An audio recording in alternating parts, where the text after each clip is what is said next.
لا إله إلا الله وحده لا شريك له وأشهد أن سيدنا ومولانا محمدا عبده ورسوله أما بعد فأعوذ بالله من الشيطان الرجيم بسم الله الرحمن الرحيم واعتصموا بحبل الله جميعا ولا تفرقوا واذكروا نعمة الله عليكم إذ كنتم أعداء فألف بين قلوبكم فأصبحتم بنعمته إخوانا وقال النبي صلى الله تعالى عليه وسلم المسلم أخو المسلم لا يخذله لا يظلمه بحسب امرئ من الشر أن يحقر أخاه المسلم وقال النبي صلى الله تعالى عليه وسلم إنما بعثت لأتمم مكارم الأخلاق أو كما قال.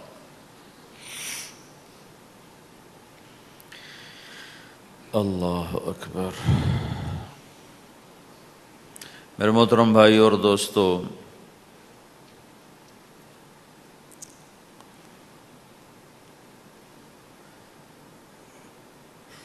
اسلام ایک زندگی گزارنے کا طریقہ ہے. صرف چند عبادات کا نام اسلام نہیں، یہ پوری ایک زندگی ہے.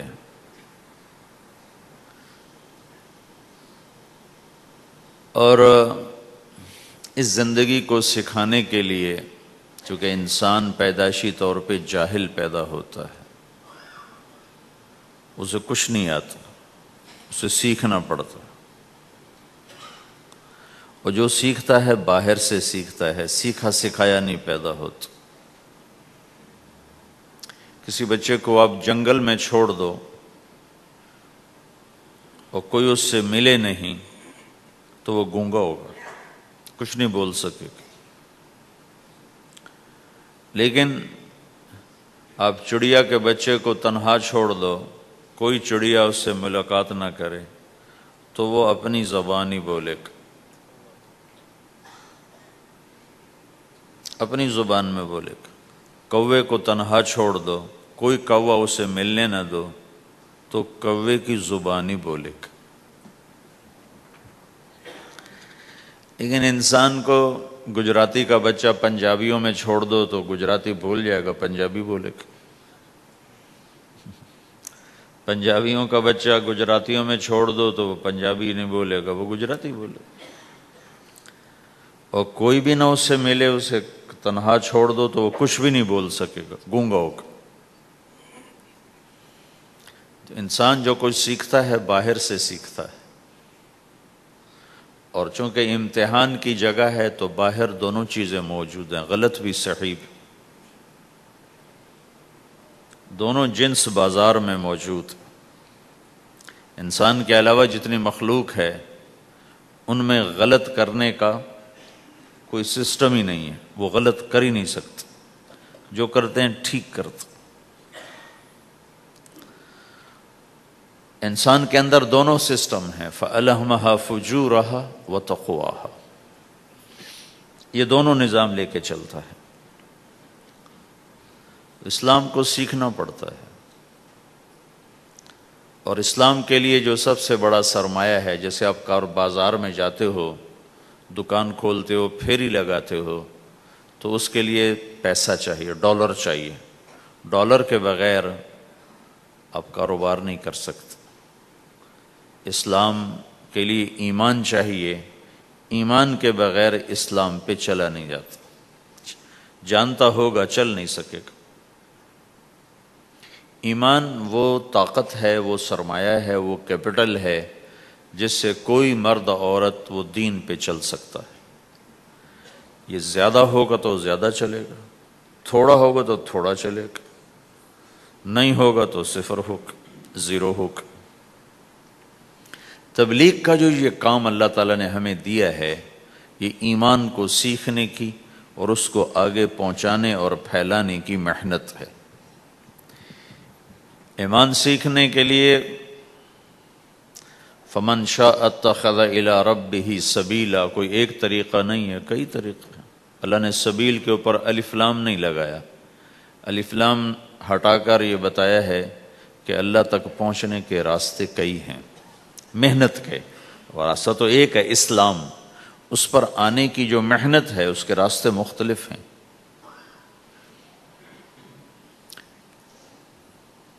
ہاں، آگے پہنچانے کے لیے تبلیغ کے سوا اور کوئی راستہ کوئی نہیں۔ یہاں آ کر تبلیغ منفرد کا کام منفرد ہو جاتا ہے کہ کسی محنت میں گشت کوئی نہیں سوائے تبلیغ، صرف تبلیغ ہے جس میں گشت ہے کہ خود چل کے جاؤ۔ اگر میرے پاس وہ میرے کالج کا لڑکا نہ آتا تو مجھے تو نہیں پتا تھا تبلیغ کیا چیز، نہ دین کا پتہ تھا نہ دنیا کا پتہ تھا۔ تو کوئی چل کے آیا اور اس نے ہاتھ پکڑا، اور دعوت ہے ہی بے طلبوں کے لیے، مدرسہ تو طلب والوں کے لیے، وہاں تو تعلیم ہوتی، تبلیغ نہیں ہوتی۔ خانقاہ تو طلب والوں کے لیے ہے اور دعوت بے طلب لوگوں کے لیے، جو سننا نہیں چاہتے، جو قریب نہیں آنا چاہتے، اور ایسا طبقہ کروڑوں اربوں کی تعداد میں موجود، انہیں دین پر لانے کے لیے یا دین کی بات ان کے کان میں ڈالنے کے لیے سوائے گشت کے اور کوئی عمل کوئی نہیں۔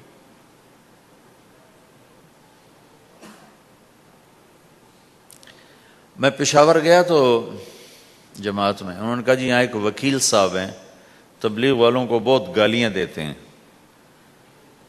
شکل دیکھتے ہی گالیاں دینا شروع کرتے ہیں، آپ کے علاقے کے؟ آپ کے علاقے کے؟ میں نے کہا اچھا ملاؤ۔ پشاور میں رہتا تھا، وکالت کرتا تھا، میرے علاقے کا میاں چنو ایک چھوٹا سا ٹاؤن ہے وہاں کا تھا، میں اس کے قریب تلمبا ایک چھوٹا سا ٹاؤن ہے، میں وہاں۔ تو جب ہم ان کے دروازے پر گئے اور نوک کیا تو دروازہ کھلتے ہی انہوں نے وہی کام شروع کر دیا، دیکھتے ہی۔ اور کہا میں نے تمہیں کتنی دفعہ کہا ہے، وہ جو مقامی، کہ تبلیغ والوں کو میرے دروازے پر مت لایا کرو۔ تو اب بتاؤ، میں اگر یہ تبلیغ کے رگڑے نہ لگے ہوتے تو میں تو 2 تھپڑ اس کے منہ پہ مارتا، یا مفتی صاحب کی طرف فتویٰ سناتا، تو اسلام سے خارج ہو گیا ہے، توبہ کر۔ میں نے اس سے کہا بھائی میں تو تبلیغی بن کے آپ کے پاس نہیں آیا، میں تو اس لیے آیا ہوں کہ مجھے پتہ چلا کہ آپ میاں چنو کے ہیں اور میں تو لمبے کا ہوں، تو میں تو اس لیے آپ کو ملنے آیا ہوں۔ تو ایسے ہوا، اچھا آپ تو لمبے کے ہو؟ میں نے کہا تو لمبے کا ہوں۔ کہو اچھا اچھا اچھا، بڑی مہربانی، فرمائیے۔ میں نے کہا فرمائیے ایسے تو نہیں ہوگا، گھر بٹھاؤ پھر فرمائیے ہوگا۔ تو اس نے دروازہ کھولا، ہمیں بٹھایا، میں نے کوئی تبلیغ کی بات نہیں کی، چائے وائے پلائی۔ تو میرے والد صاحب اپنے علاقے کے مشہور آدمی تھے، تو جب میں نے اپنا تعارف کرایا تو وہ اور خوش ہو گیا، کہا تو آپ کے باپ کا الیکشن تو میں نے لڑا ہے، ان کے لیے ووٹ مانگنا۔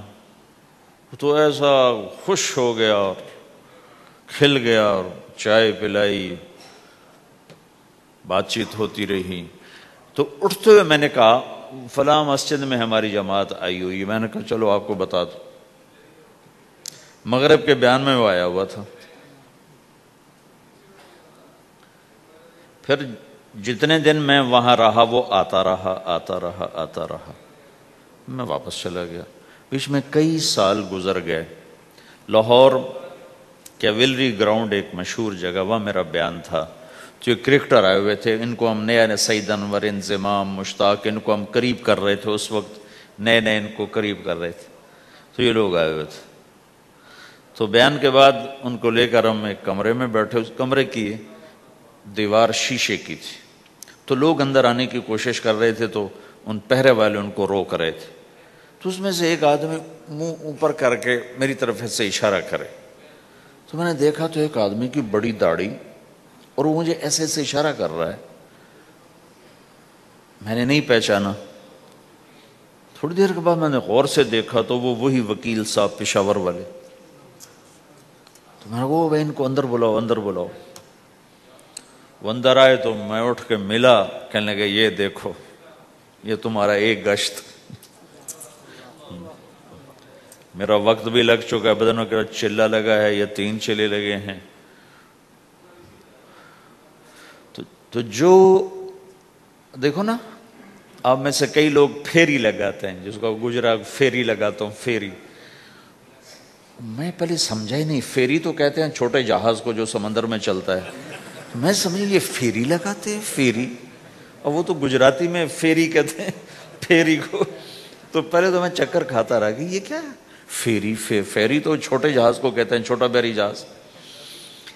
تو پھر بعد میں کسی نے کہا کہ یہ چل پھر کے سودا بھیجا. اچھا پھیری کو پھیری کہہ رہے ہیں. تم خدا کو خدا کر دیتے ہو. خدا کا شکر. ایک تو خدا لفظ ہی میں نے پہلے کہا تھا بولنے کا نہیں ہے, ایک اس کو خدا کو خدا کر دیتے ہو. خدا کی قسم. تو تم پھیری لگاتے لگاتے گاہک بنا لیتے ہو, نہیں بناتے ہو؟ پھیری لگاتے لگاتے تم اپنے گاہک بنا لیتے ہو. یہی تبلیغ کا کام ہے کہ پھیری لگاؤ, لوگوں کے در کھٹکھٹاؤ. کوئی لے گا کوئی نہیں لے گا. جو آپ لوگ پھیری لگاتے ہو تو سارے آپ سے سودا لیتے ہیں؟ نہیں لیتے. کوئی لیتا ہے کوئی نہیں لیتا. لیکن آپ جاتے رہتے ہو جاتے رہتے ہو جاتے رہتے ہو جاتے رہتے ہو. آہستہ آہستہ آپ اپنا اتنا کام کر لیتے ہو کہ آپ کی روٹی چل جاتی. تو سارے نبیوں نے پھیرا لگایا. کوئی نبی گھر نہیں بیٹھا کہ میرے پاس کوئی آئے گا تو اسے سکھاؤں گا.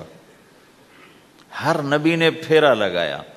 اور داؤد علیہ السلام نے ایک دفعہ یہ کیا, ایک بڑا عبادت خانہ بنایا اور اس کی دیواریں اونچی کر دی, اتنی اونچی کہ اندر کوئی جا نہ سکے.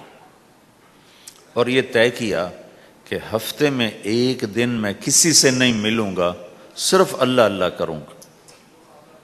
ہفتے میں ایک دن. تو وہ پہلا دن تھا, اندر سے تالا لگا دیا اور خود اندر بیٹھ گئے.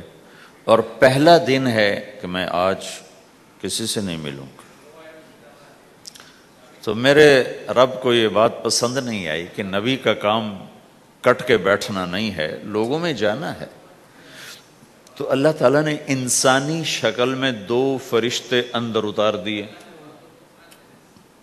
اذ تصور المحراب ففزع منهم قال لا تخف خصمان بغى بعضنا على بعض فاحكم بيننا. کہا جی حضرت ہمارا جھگڑا ہو گیا ہے, ہم آپ سے فیصلہ کروانے آئے. تو داؤد علیہ السلام ڈر گئے کہ دروازہ بند ہے, یہ آئے کہاں سے. دیوار اتنی اونچی ہے کہ اس کے اوپر سے چھلانگ لگا کے بھی اندر نہیں آ سکتے. تو یہ کون ہے, آئی کہاں سے. دروازے کو دیکھیں تالا لگا ہوا ہے, دیوار کو دیکھیں اتنی اونچی ہے, تو کون چھلانگ لگا کے اندر آئے گا. تو ڈر گئے. تو کہنے لگے جی آپ ڈرے نہیں, ہمارا جھگڑا ہو گیا. کہ کیا جھگڑا ہے, کیا جھگڑا ہے.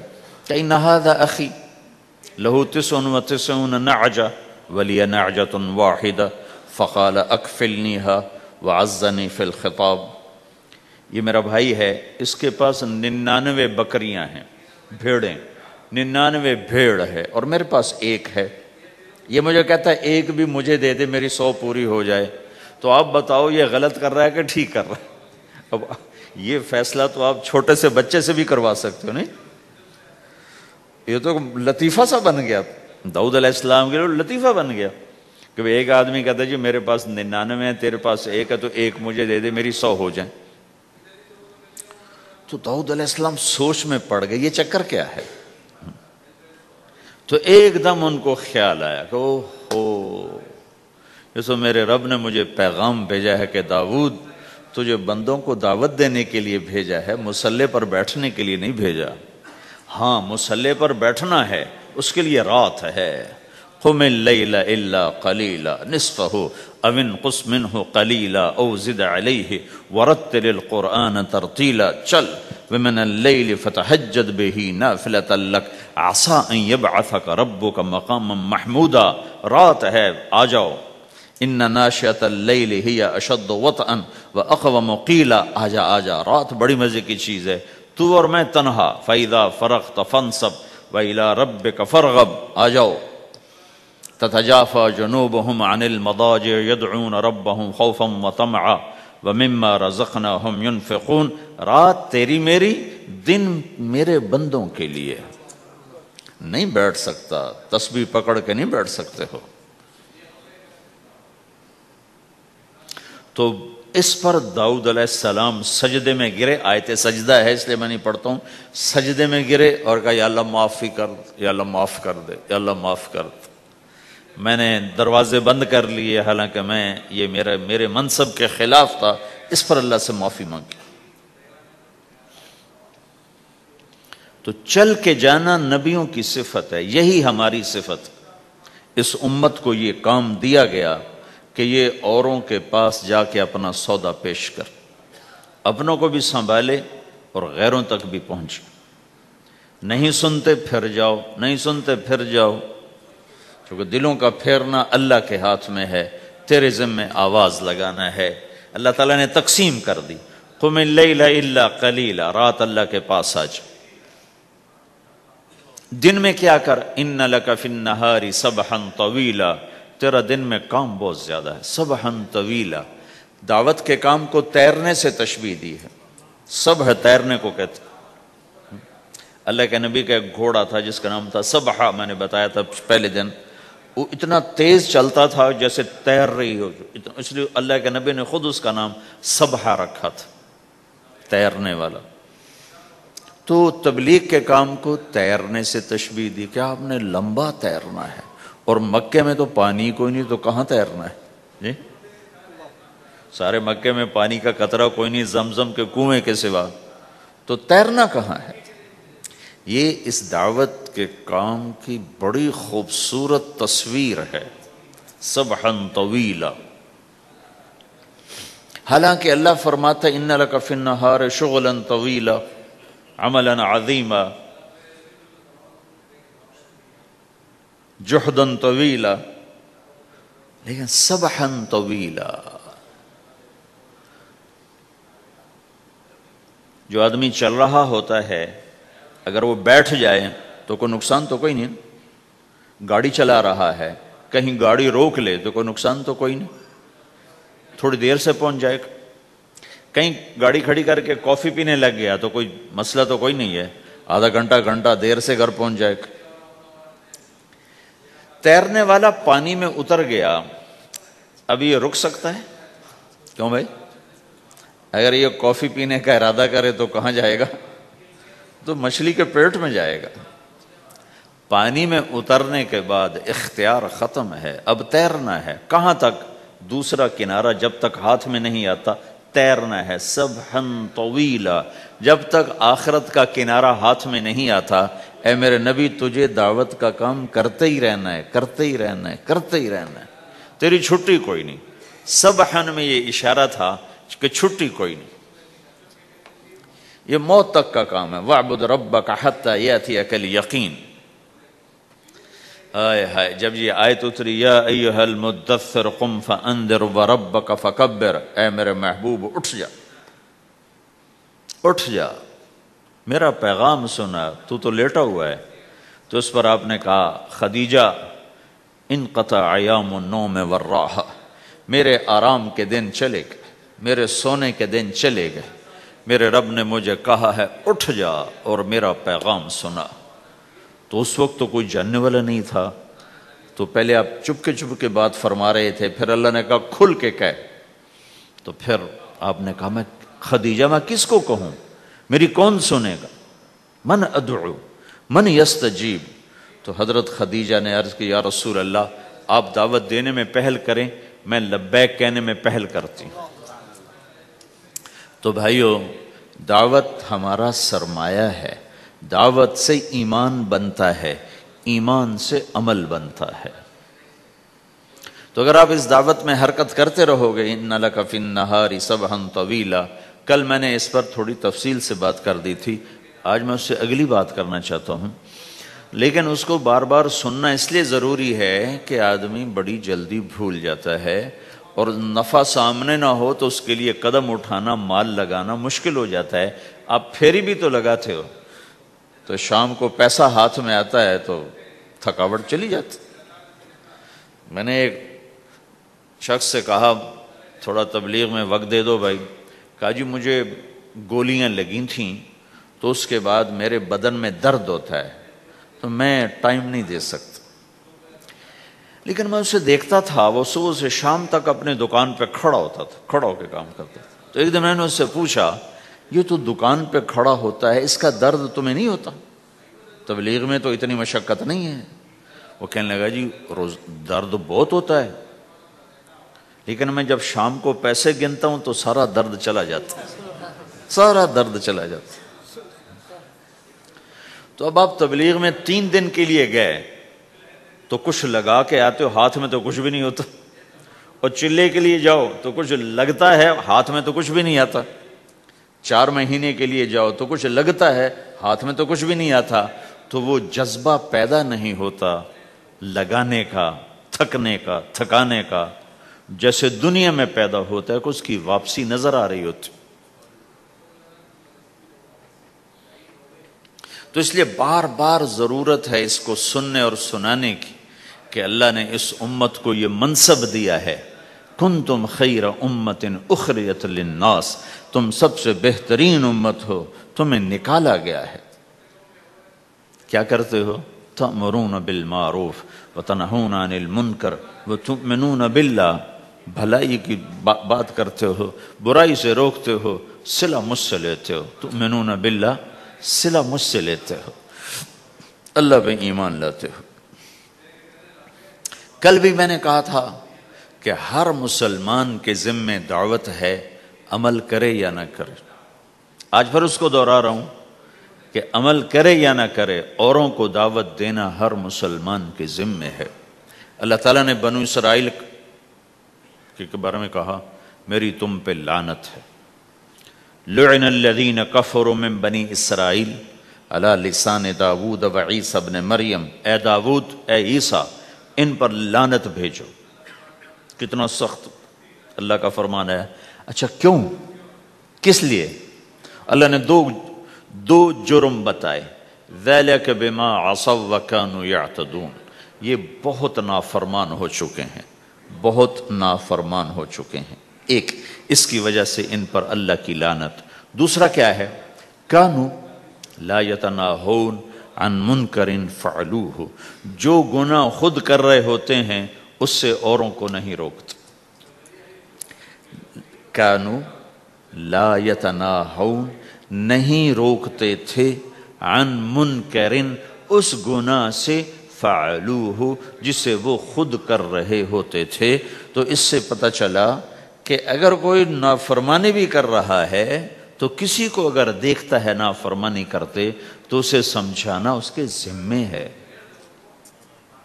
یعنی اللہ تعالیٰ نے اللہ یوں کہہ رہا ہے کہ کم وقت خود تو برائی کر رہا تھا تو کسی کو روکتا تو صحیح۔ دونوں ہی کام نہیں کیے، نہ خود چھوڑا نہ کسی اور کو روکا۔ تو بھائیو، حرکت کرتے رہنا، اس حرکت میں بڑی طاقت ہے۔ ساری کائنات حرکت میں، اگر رک جائے تو تباہی۔ زمین حرکت کر رہی ہے، سورج حرکت کر رہا ہے، چاند، ستارے، ہر شے حرکت میں۔ تمہاری زمین 66,000 کلومیٹر فی گھنٹہ کی رفتار سے روزانہ بھاگی جا رہی۔ کہیں پتہ چلا کہ پاناما میں دونوں سمندروں کے 66,000 کلومیٹر فی گھنٹہ کی رفتار سے دوڑا جا رہا ہے۔ تمہارا سورج 6 لاکھ میل، 9 لاکھ کلومیٹر فی گھنٹہ کی رفتار سے دوڑتا جا رہا ہے۔ حرکت کے ساتھ زندگی ہے، حرکت ختم ہوگی زندگی ختم ہو جائے گی۔ اب لوگوں نے حرکت کی، اپنے ملکوں کو چھوڑ کر آئے، اللہ نے آپ کو روزگار دے دیا، باعزت روزگار دے دیا۔ تو بھائیو اللہ کے دین کے لیے حرکت کرتے رہنا، عمل بھی آ جائے گا انشاءاللہ، ایک دن دیکھو گے زندگی بدلے گی۔ ہمارے بزرگ تھے، ساتھی فوت ہو گئے، تو ان کا بیٹا PIA میں کیپٹن تھا، جہاز اڑاتا تھا۔ تو انہوں نے کہا بیٹا نماز پڑھ لیا کر، کہا ابا فرصت نہیں ملتی، بہت کام ہوتے۔ کہا اچھا چلو نماز کے وقت ایک آدمی کو دعوت دے دیا کر، 5 نمازیں ہیں، 5 دفعہ دعوت دے دیا کر۔ وہ کہنے لگا میں دعوت دوں؟ خود تو میں پڑھتا نہیں، دوسرے کو کیسے دعوت دوں؟ کہا بیٹا ایک تو میری مان لے، نماز کا انکار کیا ہے تو یہ تو مان لے کہ چلو کسی کو کہہ دیا کر کہ بھائی نماز پڑھا کرو۔ کہا چلو یہ تو آسان ہے، میں کہہ دوں گا۔ تو اس نے اپنے ابا کی بات مان لی، ہر نماز پہ 1-2 کو کہہ دیتا بھائی نماز پڑھا کرو۔ اس کے والد فوج میں جرنیل تھے، یہ کیپٹن تھا، دونوں کی ملاقات نہیں ہوئی۔ 6 مہینے بعد باپ بیٹا کی ملاقات ہوئی تو دیکھا تو کپتان صاحب کی داڑھی بھی اور ماتھے پہ محراب بھی۔ انہوں نے کہا بیٹا یہ کیا ہوا؟ کہا آپ نے مجھے پھنسا دیا۔ وہ جب میں لوگوں کو کہتا رہا تو میرے اپنے اوپر اثر ہونا شروع ہو گیا کہ میں اپنے آپ کو ملامت کرنے لگا کہ اوروں کو تو کہہ رہا ہے، خود تو پڑھتا نہیں۔ کہا اس نے مجھے کھڑا کیا اور میں نماز پہ آیا۔ پھر ایک دن شیو کرنے لگا، شیشے میں کھڑا دیکھ رہا تھا تو میں نے کہا جب اللہ کو سجدہ کر رہا ہوں تو چہرے پہ نبی کی سنت بھی ہونی چاہیے۔ تو میں نے سیفٹی بھی پھینک دی، میں داڑھی بھی رکھ لی۔ تو تبلیغ کا کام کرتے رہنا، ہم فرشتے نہیں بن سکتے۔ ایک دفعہ ایک آدمی نے میرے پر بڑی چڑھائی کی، تم تبلیغ والے منافق ہو، کہتے کچھ ہو کرتے کچھ ہو، تمہارے قول اور فعل میں بہت فرق ہے، بہت۔ جب ان کا غصہ اتر گیا تو میں نے ان سے کہا بھائی 100 نمبر تو اللہ نے بھی نہیں مانگے، آپ کیوں مانگتے ہو؟ اللہ نے کہا ہے فَمَنْ ثَقُلَتْ مَوَازِينُهُ، جس کی نیکیاں بڑھ جائیں گی، گناہ تھوڑے ہوں گے تو پاس کر دوں گا۔ تو 100 نمبر تو اللہ نے بھی نہیں کہا کہ ایک گناہ تیرے کھاتے میں نہیں ہونا چاہیے، 100/100 نمبر لے گا تو جنت دوں گا، نہیں تو ریپٹ مار کے جہنم میں ڈالوں گا۔ تو 100 نمبر تو اللہ بھی نہیں مانگتا، اسے پتہ ہے میرا بندہ کمزور ہے، کبھی گناہ کرے گا کبھی نیکی کرے گا۔ تو وہ کہتا ہے جس کے پاس 51 نیکیاں ہوئیں اور 50 گناہ ہوئے تو لوں گا تو 51 جھک جائیں گے نا، 50 معاف۔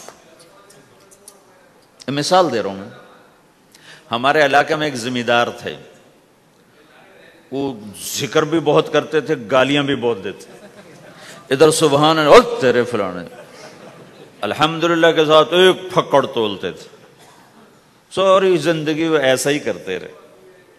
جب وہ فوت ہو گئے تو کسی نے ان کو دیکھا تو انہوں نے پوچھا کہ میاں صاحب آپ کے ساتھ کیا ہوا؟ آپ تو گالیاں بہت دیتے تھے۔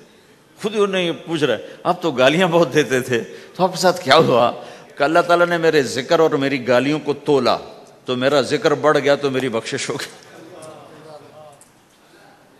اللہ نے بھی کاؤنٹنگ رکھی ہے، پرفیکشن مانگی ہی نہیں۔ اگر اللہ پرفیکشن مانگتا تو پھر آپ کہتے تم کرتے کچھ ہو کہتے کچھ ہو۔ اگر میں کہتا صحیح ہوں تو ایک نیکی تو کر رہا ہوں، اور کرتا نہیں ہوں تو ایک گناہ کر رہا ہوں۔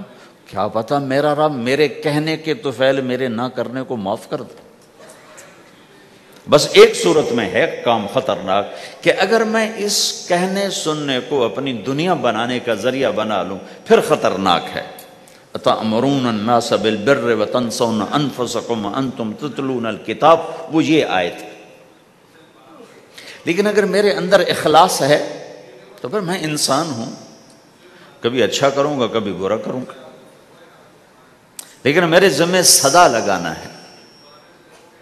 تو بھائیو اس تبلیغ کے کام کو کرتے رہنا، اس سے ایمان بنتا ہے، ایمان سے دین وجود میں آتا ہے۔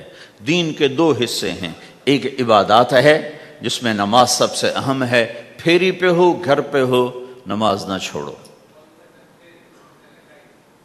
رمضان کے روزے ہیں، اللہ پھر رزق زیادہ دے دے، حج کرو، زکوٰۃ دو، لیکن عبادات بڑی محدود ہیں اور اس میں کثرت اللہ نے مطالبہ بھی نہیں کیا، بلکہ اللہ تعالیٰ نے اس میں اعتدال ہی کو پسند فرمایا ہے۔ اللہ تعالیٰ نے ہمارے نبی لمبی لمبی نمازیں پڑھتے تھے تو اللہ تعالیٰ نے روک دیا کہ ما انزلنا علیک القرآن لتشقی، میرے نبی میں نے تمہیں قرآن اس لیے نہیں دیا کہ تو لمبی لمبی نمازیں پڑھ کے تھکتا رہے، درمیانہ چل درمیانہ چل۔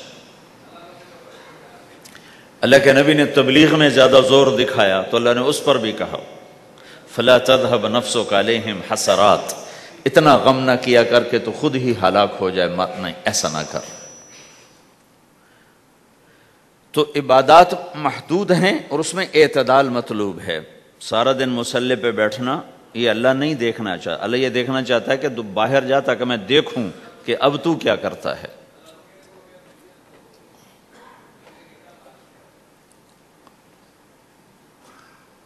دوسرا حصہ اس کا اخلاقیات ہیں، آپس کی معاشرت ہے۔ دین جو اثر انداز ہوتا ہے وہ معاشرت سے اثر انداز ہوتا ہے، عبادت سے نہیں، عبادات سے نہیں۔ عبادت تو مسجد کے اندر ہے یا مصلی پر گھر کے اندر ہے، روزہ اندر کی چیز ہے، حج بیت اللہ میں ہے، زکوٰۃ مسلمان کو دی جاتی ہے۔ تو دنیا میں دین پھیلنے کے لیے اور اپنوں کو دین کے قریب کرنے کے لیے جو سب سے بڑا عمل ہے وہ بھائیو اچھے اخلاق ہے۔ یہ دوسرا حصہ میں آج بیان کرنا چاہتا ہوں۔ اللہ کے نبی نے فرمایا ایو عرل اسلام اوثق، مجھے بتاؤ اسلام کا سب سے مضبوط عمل کیا ہے؟ تو صحابہ نے کہا الجہاد، یا رسول اللہ جہاد۔ اسلام کا سب سے مضبوط عمل کیا ہے؟ صحابہ نے کہا جہاد۔ تو آپ نے کہا وَحَسَنٌ وَمَا هُوَ بِهِ، ہاں جہاد بہت اچھا عمل ہے لیکن سب سے بڑا عمل نہیں ہے، سب سے مضبوط عمل نہیں ہے۔ انہوں نے کہا جی الصلاۃ، نماز۔ تو ہم نے کہا ہاں وَحَسَنَةٌ وَمَا هِيَ بِهَا، نماز بھی بہت اچھی چیز ہے لیکن وہ نہیں جو میں پوچھ رہا ہوں، سب سے اعلیٰ، سب سے اوپر، سب سے مضبوط نہیں۔ پھر انہوں نے کہا جی الحج، حج۔ تو آپ نے کہا حج بھی بہت اچھا عمل ہے لیکن وہ نہیں جو میں نے پوچھا ہے۔ پھر صحابہ نے کہا جی روزہ، آپ کا روزہ بھی بہت اچھا ہے لیکن وہ نہیں جو میں نے پوچھا ہے۔ تو پھر صحابہ نے کہا یا رسول اللہ پھر آپ ہی بتائیں، ہمیں تو نہیں پتا۔ تو ہمارے نبی عبادات سے اوپر لا رہے ہیں، اپنے ساتھیوں کو عبادات پہ قائم کر دیا۔ ہر آدمی نمازی بن چکا ہے، ہر آدمی روزے دار بن چکا ہے، ہر آدمی مالدار زکوٰۃ دینے والا بن چکا ہے، اور ہر آدمی حج کا جذبہ پیدا کر چکا ہے۔ اب آپ ان کو اخلاق پہ لانا چاہتے ہیں، چونکہ اسلام کی تکمیل اخلاق سے ہے۔ اسلام کو تشبیہ دی گئی ہے گھر کے ساتھ، بنی الاسلام علی خمس، تو بنیا کا لفظ عمارت پر بولا جاتا ہے۔ تو اسلام کی بنیاد میں ہے کلمہ، نماز، روزہ، حج، زکوٰۃ۔ اگر اس مسجد کی بنیادیں بھر دی جائیں تو اس کو مسجد تو نہیں کہیں گے نا، ہاں جی بنیادیں ڈال دی ہیں، چھت ڈالنی ہے، جب چھت پڑے گی تو پھر یہ مسجد کہلائے گی۔ تو اسلام کی بنیاد قائم ہو چکی تھی، اب آپ چھت ڈالنا چاہتے تھے۔ چھت کیا ہے؟ وہ اچھے اخلاق ہیں، تو اب آپ ان کو اوپر لا رہے ہیں، اوپر لا رہے ہیں۔ تو آپ نے جب پوچھا تو انہوں نے وہی کہا جو انہوں نے ابھی سیکھا تھا، نماز، روزہ، جہاد، حج، لیکن آپ نے سب کی نفی کر دی، نہیں یہ بھی نہیں، یہ بھی نہیں، یہ بھی نہیں، یہ بھی نہیں۔ کہا اچھا یا رسول اللہ آپ بتائیں۔ تو آپ نے فرمایا ان اوثق عرى الاسلام الحب للہ والبغض للہ، اسلام کا سب سے مضبوط عمل وہ آپس میں اللہ کے لیے محبت کرنا ہے۔ اسلام کا سب سے مضبوط عمل وہ آپس میں اللہ کے لیے محبت کرنا ہے۔ اسلام کا سب سے مضبوط عمل وہ محبت ہے، اللہ کے لیے بغض ہے، اللہ کے لیے محبت ہے، یہ اسلام کا سب سے مضبوط عمل ہے۔ تو بھائیو یہ چھوٹا سا معاشرہ اسلامی بن جائے، اس کے لیے بنیاد میں نے پہلے بتا دی، اب چھت بتا رہا ہوں، وہ ہیں اچھے اخلاق۔ اللہ تعالیٰ نے جب ہمارے نبی نے نماز لمبی پڑھی تو اللہ نے کہا درمیانی پڑھو، میں نے ابھی بتایا۔ تبلیغ میں دکھ زیادہ جھیلا تو اللہ نے کہا درمیانہ چلو، لیکن جب اللہ کے نبی نے اخلاق بلند کیے، اخلاق، تو اس پر بھی اللہ تعالیٰ فرماتا میرے نبی ذرا اتنا نرم نہ ہو، تھوڑا سا سختی دکھا، آنکھیں دکھا، تھوڑا شوں شاں کر ہیں۔ تو میرے رب نے کیا کہا؟ واہ، میرے رب نے آپ کے اخلاق کی جیسی تعریف کی ہے، آپ کے کسی عمل کی ایسی تعریف نہیں کی۔ نماز کو کہا معتدل، اعتدال، دعوت کو کہا اعتدال، اور اخلاق کو کیا کہا؟ انک لعلی خلق عظیم، اور اس کو طاقت پہنچائی قسم اٹھا کے، نون، پھر قسم اٹھائی قلم کی جو علم کا ذریعہ ہے، والقلم وما یسطرون، مجھے قسم ہے قلم اور اس کی تحریر کی، ما انت بنعمت ربک بمجنون وان لک لاجرا غیر ممنون۔ ان دو آیتوں کو چھوڑ کر اگلی جو آیت آ رہی، وانک لعلی خلق عظیم، اے میرے محبوب میں قسم اٹھاتا ہوں قلم اور اس کی تحریر کی، تیرے اخلاق بڑے عالی شان ہیں۔ یہ نہیں کہا تیرے اخلاق بڑے عالی ہیں، انک لعلی، علا، علا کا یہاں بہت عظیم الشان کردار ہے۔ علا یہ بتا رہا ہے کہ اے میرے نبی جتنے اخلاق تصور کیے جا سکتے ہیں وہ سب تیرے تابع ہو چکے ہیں، اور تو ان پہ سوار ہو چکا ہے، تو ان پہ چھا چکا ہے۔ علا چھا جانے کے لیے ہوتا ہے کہ تمام اخلاق تیرے غلام ہو چکے ہیں۔ ایک دفعہ آپ نے فرمایا اچھے اخلاق 360 قسم ہیں، 360 قسم، 360 صفات کا مجموعہ اچھے اخلاق۔ کوئی ایک صفت کسی کو مل گئی تو جنت میں چلا جائے گا۔ تو ابو بکر رضی اللہ عنہ سامنے بیٹھے تھے، کہنے لگے یا رسول اللہ افی منہا شیء، ان 360 میں کوئی میرے اندر بھی کچھ ہے؟ تو آپ نے کہا تیرے اندر سارے کا سارا، کوئی کمی کوئی نہیں، پورے۔ یہ آپ نے اور کسی کو نہیں کہا، صرف آپ نے یہ ابو بکر سے فرمایا کہ ابو بکر تیرے اندر پورے اخلاق 360۔ تو بھائیو، آپس کی محبت اور اچھے اخلاق یہ اسلام کا سب سے چوٹی کا سبق ہے، سب سے اعلیٰ درجے کا سبق۔ اب ایک حدیث میں جو حدیث جبریل کہلاتی ہے، وہ انسانی شکل میں آ کر پوچھتے ہیں یا رسول اللہ اسلام کیا ہے؟ تو آپ کہتے ہیں کلمہ، نماز، روزہ، حج، زکوٰۃ، یہ اسلام ہے۔ یہی سوال اب آخری حج کا موقع آ چکا ہے، اب اسلام 9 سال آگے، 10 سال آگے جا چکا ہے اور اس کی شکل مکمل ہو چکی ہے۔ تو عمر بن عبسہ رضی اللہ تعالیٰ عنہ یہ آخری حج کے موقع پر آپ سے ملتے ہیں اور آ کر یہ آپ سے پوچھتے ہیں یا رسول اللہ مل اسلام؟ سوال ایک ہے، مل اسلام۔ شروع میں مدینے کے داخلے کے شروع میں جبریل انسانی شکل میں آتے ہیں اور کہتے ہیں مل اسلام، اسلام کیا ہے؟ تو آپ کہتے ہیں کلمہ، نماز، روزہ، حج، زکوٰۃ۔ اب یہی سوال 10 سال کے بعد یا 9 سال کے بعد عمر بن عبسہ کہتے ہیں یا رسول اللہ مل اسلام، اسلام کیا ہے؟ تو اب جواب سنو، آپ نے فرمایا اطعام الطعام وطیب الکلام، میٹھا بول بولنا اور کھانا کھلانا۔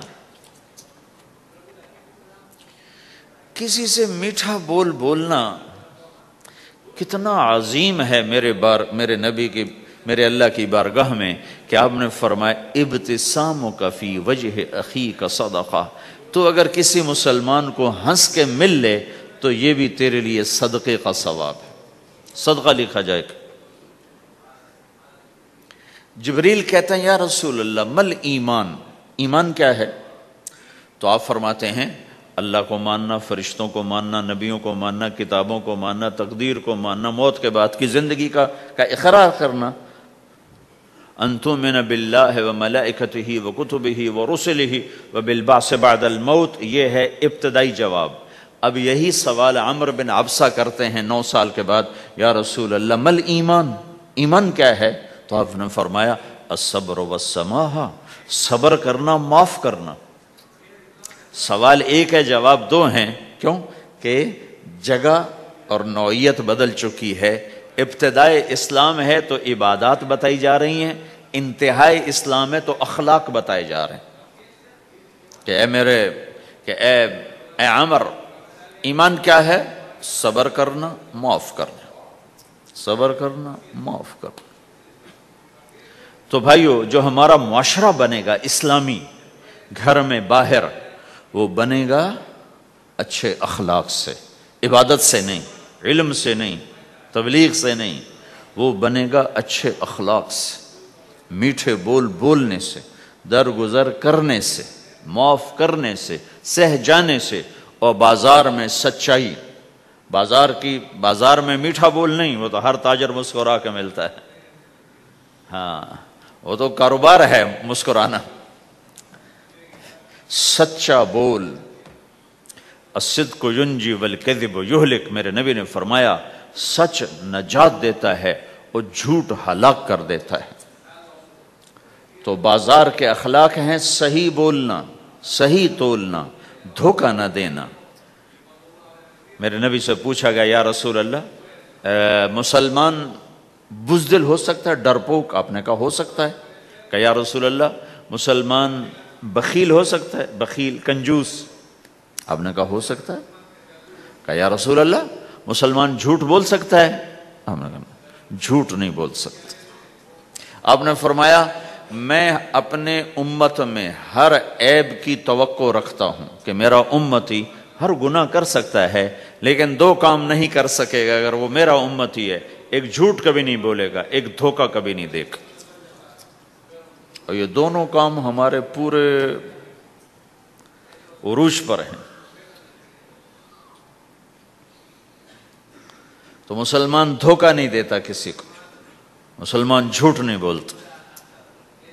تو اللہ کے نبی نے یہ نہیں فرمایا جو نماز نہیں پڑھتا وہ میرے سے، وہ مجھ سے نہیں ہے، میری امت میں سے نہیں، جو روزہ نہیں رکھتا میری امت میں سے نہیں ہے، زکوٰۃ نہیں دیتا میری امت میں سے، یہ نہیں کہا۔ آپ نے کہا من غش فلیس منا، جس نے کسی کو دھوکہ دیا وہ میری امت میں سے نہیں ہے، میری امت سے خارج۔ تو آپ کی تجارت پاناما میں ایسی تجارتوں کو وہ اسلام کا بولتا ثبوت بن جائے۔ آپ کی جاب ہے تو ایسی ہو کہ اسلام کی پورا انڈونیشیا جو مسلمان ہوا ہے، مسلمان تاجروں کی تجارت سے مسلمان ہو۔ ملائیشیا، انڈونیشیا، فلپائن، ان علاقوں میں جتنا اسلام پھیلا ہے یہ تاجروں کی محنت سے پھیلا ہے۔ کہاں کے تاجر؟ یمن کے عرب تاجر، ان کے عالی اخلاق، ان کا سچا بول، ان کا صحیح ترازو، اس نے لوگوں کے قلوب کو پھیر دیا کہ یہ پیسے کے غلام نہیں ہیں۔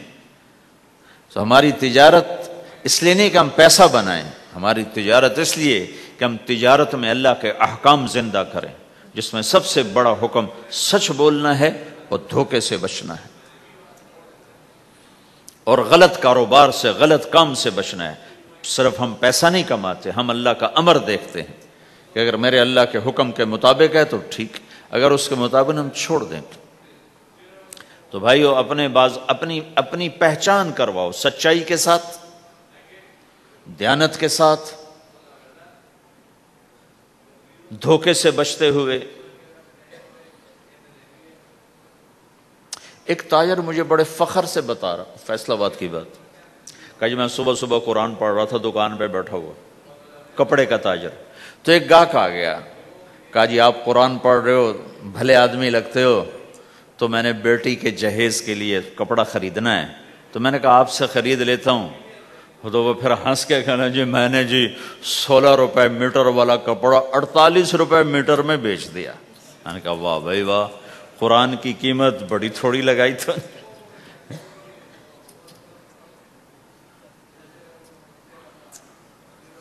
ہائے ہائے ہائے ہائے، اس کو شرم بھی نہیں آ رہی اس بات پر، احساس ہی کوئی نہیں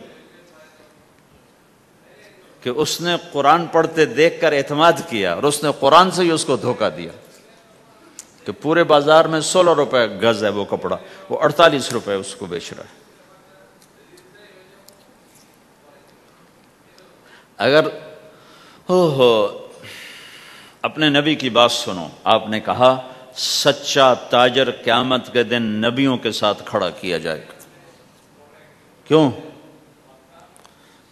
کہ ہر موقع پہ جھوٹ بولا جا سکتا ہے، پروفٹ کمایا جا سکتا ہے، دھوکہ دیا جا سکتا ہے، فراڈ کیا جا سکتا ہے، اور اس سے بچتا ہے بچتا ہے بچتا ہے بچتا ہے، نہ اپنوں کو دھوکہ دیتا ہے نہ غیروں کو دھوکہ دیتا ہے۔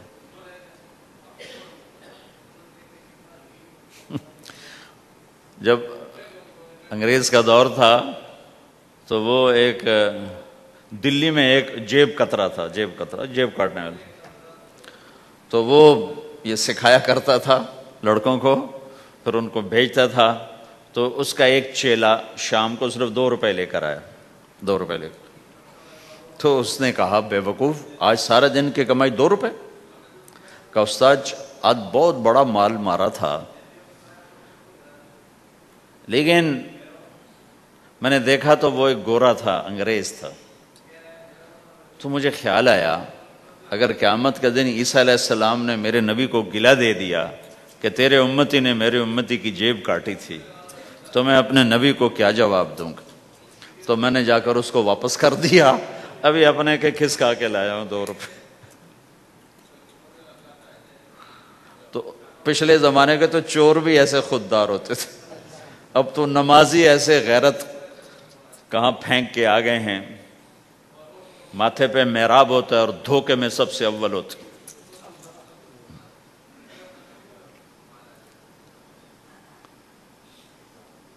تو ہمارا اسلام صرف اس مسجد کی 4 دیواری میں نہیں ہے، ہمارا اسلام تو بارش کے قطروں کی طرح پھیلا ہوا ہے، آسمان کی بلندی ہے، آسمان کی وسعت ہے، جیسے اس سے زیادہ ہمارے دین کی وسعت ہے۔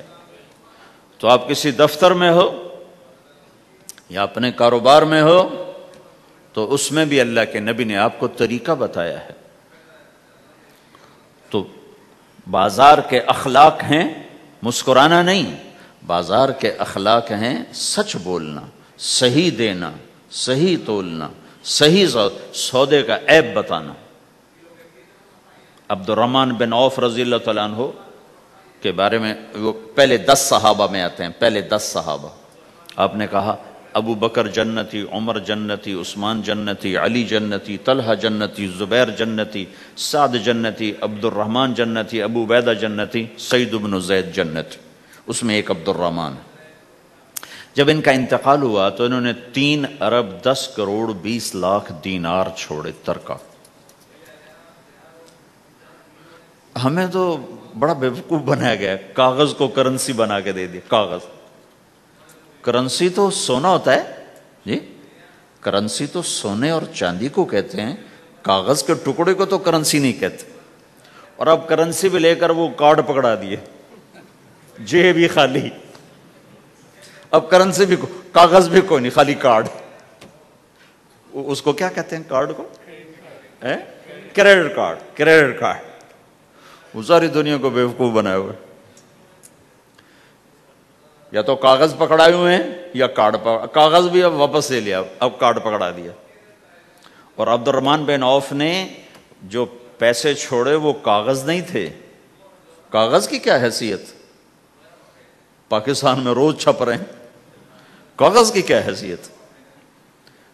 3 ارب 10 کروڑ 20 لاکھ دینار سونے کے، اور ایک سکہ دینار اس وقت 4.5 ماشے کا ہوتا تھا۔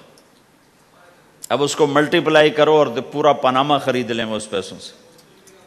اور وہ ٹاپ لسٹ کے 10 10 صحابہ میں سے ایک۔ وہ فرماتے تھے میری تجارت کا یہ اصول رہا کہ میں نے کبھی ادھار نہیں خریدا، نہ کبھی ادھار بیچا، نہ کبھی ادھار خریدا۔ جو خریدے بھی ادھار اور بیچے بھی ادھار، اسے نیند کہاں آئے گی؟ دینے والے دیتے نہیں، لینے والے سر پہ کھڑے ہوتے۔ انہیں نہ بیوی اچھی لگتی نہ بچے اچھے لگتے، وہ گھر میں بیٹھ کے بھی گھر میں نہیں ہوتے۔ تو آپ نے فرمایا نہ میں نے کبھی ادھار خریدا نہ کبھی ادھار بیچا، نقد خریدا نقد بیچا۔ دوسرا میرا اصول یہ رہا کہ میں نے کبھی سٹاک نہیں کیا، جب مجھے پروفٹ ملا میں نے فوراً بیچ دیا، انتظار نہیں کیا ایک ہفتے بعد بیچوں گا، ریٹ بڑھ جائے گا۔ جس دن مجھے پروفٹ ملا، ایک پیسہ بھی ملا تو میں نے فوراً بیچ دیا۔ تیسرا اصول یہ تھا کہ میرے سودے میں کوئی کمی یا عیب ہوتا تو میں اسے چھپاتا نہیں تھا، ظاہر کرتا تھا، اس میں یہ کمی ہے بھائی، لینا تو لے لو، نہیں لینا تو چھوڑ دو۔ تو ہماری تو تجارت بھی جنت کا راستہ ہے۔ مدینے کے لوگ ذمہ دارا کرتے تھے، مکہ کے لوگ تجارت کرتے تھے، ان کی زراعت اور تجارت دین کے پھیلنے کا ذریعہ بن گئے۔ عبد الرحمن بن عوف رضی اللہ عنہ کا مال اللہ کے دین کے کام آیا، عثمان رضی اللہ عنہ کا مال اللہ کے دین کے کام آیا۔ جنگ تبوک میں 10,000 آدمیوں کا سامان حضرت عثمان اکیلے نے دیا۔ 30,000 کا لشکر تھا تو 1/3 10,000 کا سارا سامان عثمان رضی اللہ عنہ نے اپنے گھر سے دیا، اور وہ پیسے دینار لا کے پیش کیے نا، تو اللہ کے نبی وہ دینار لے کر یوں کر رہے تھے، ایسے ایسے، وہ کر رہے تھے ما علی عثمان اللہ یعمل بعد عثمان، آج کے بعد تو کچھ نہ کر، جنت واجب ہو گئی تیرے پہ۔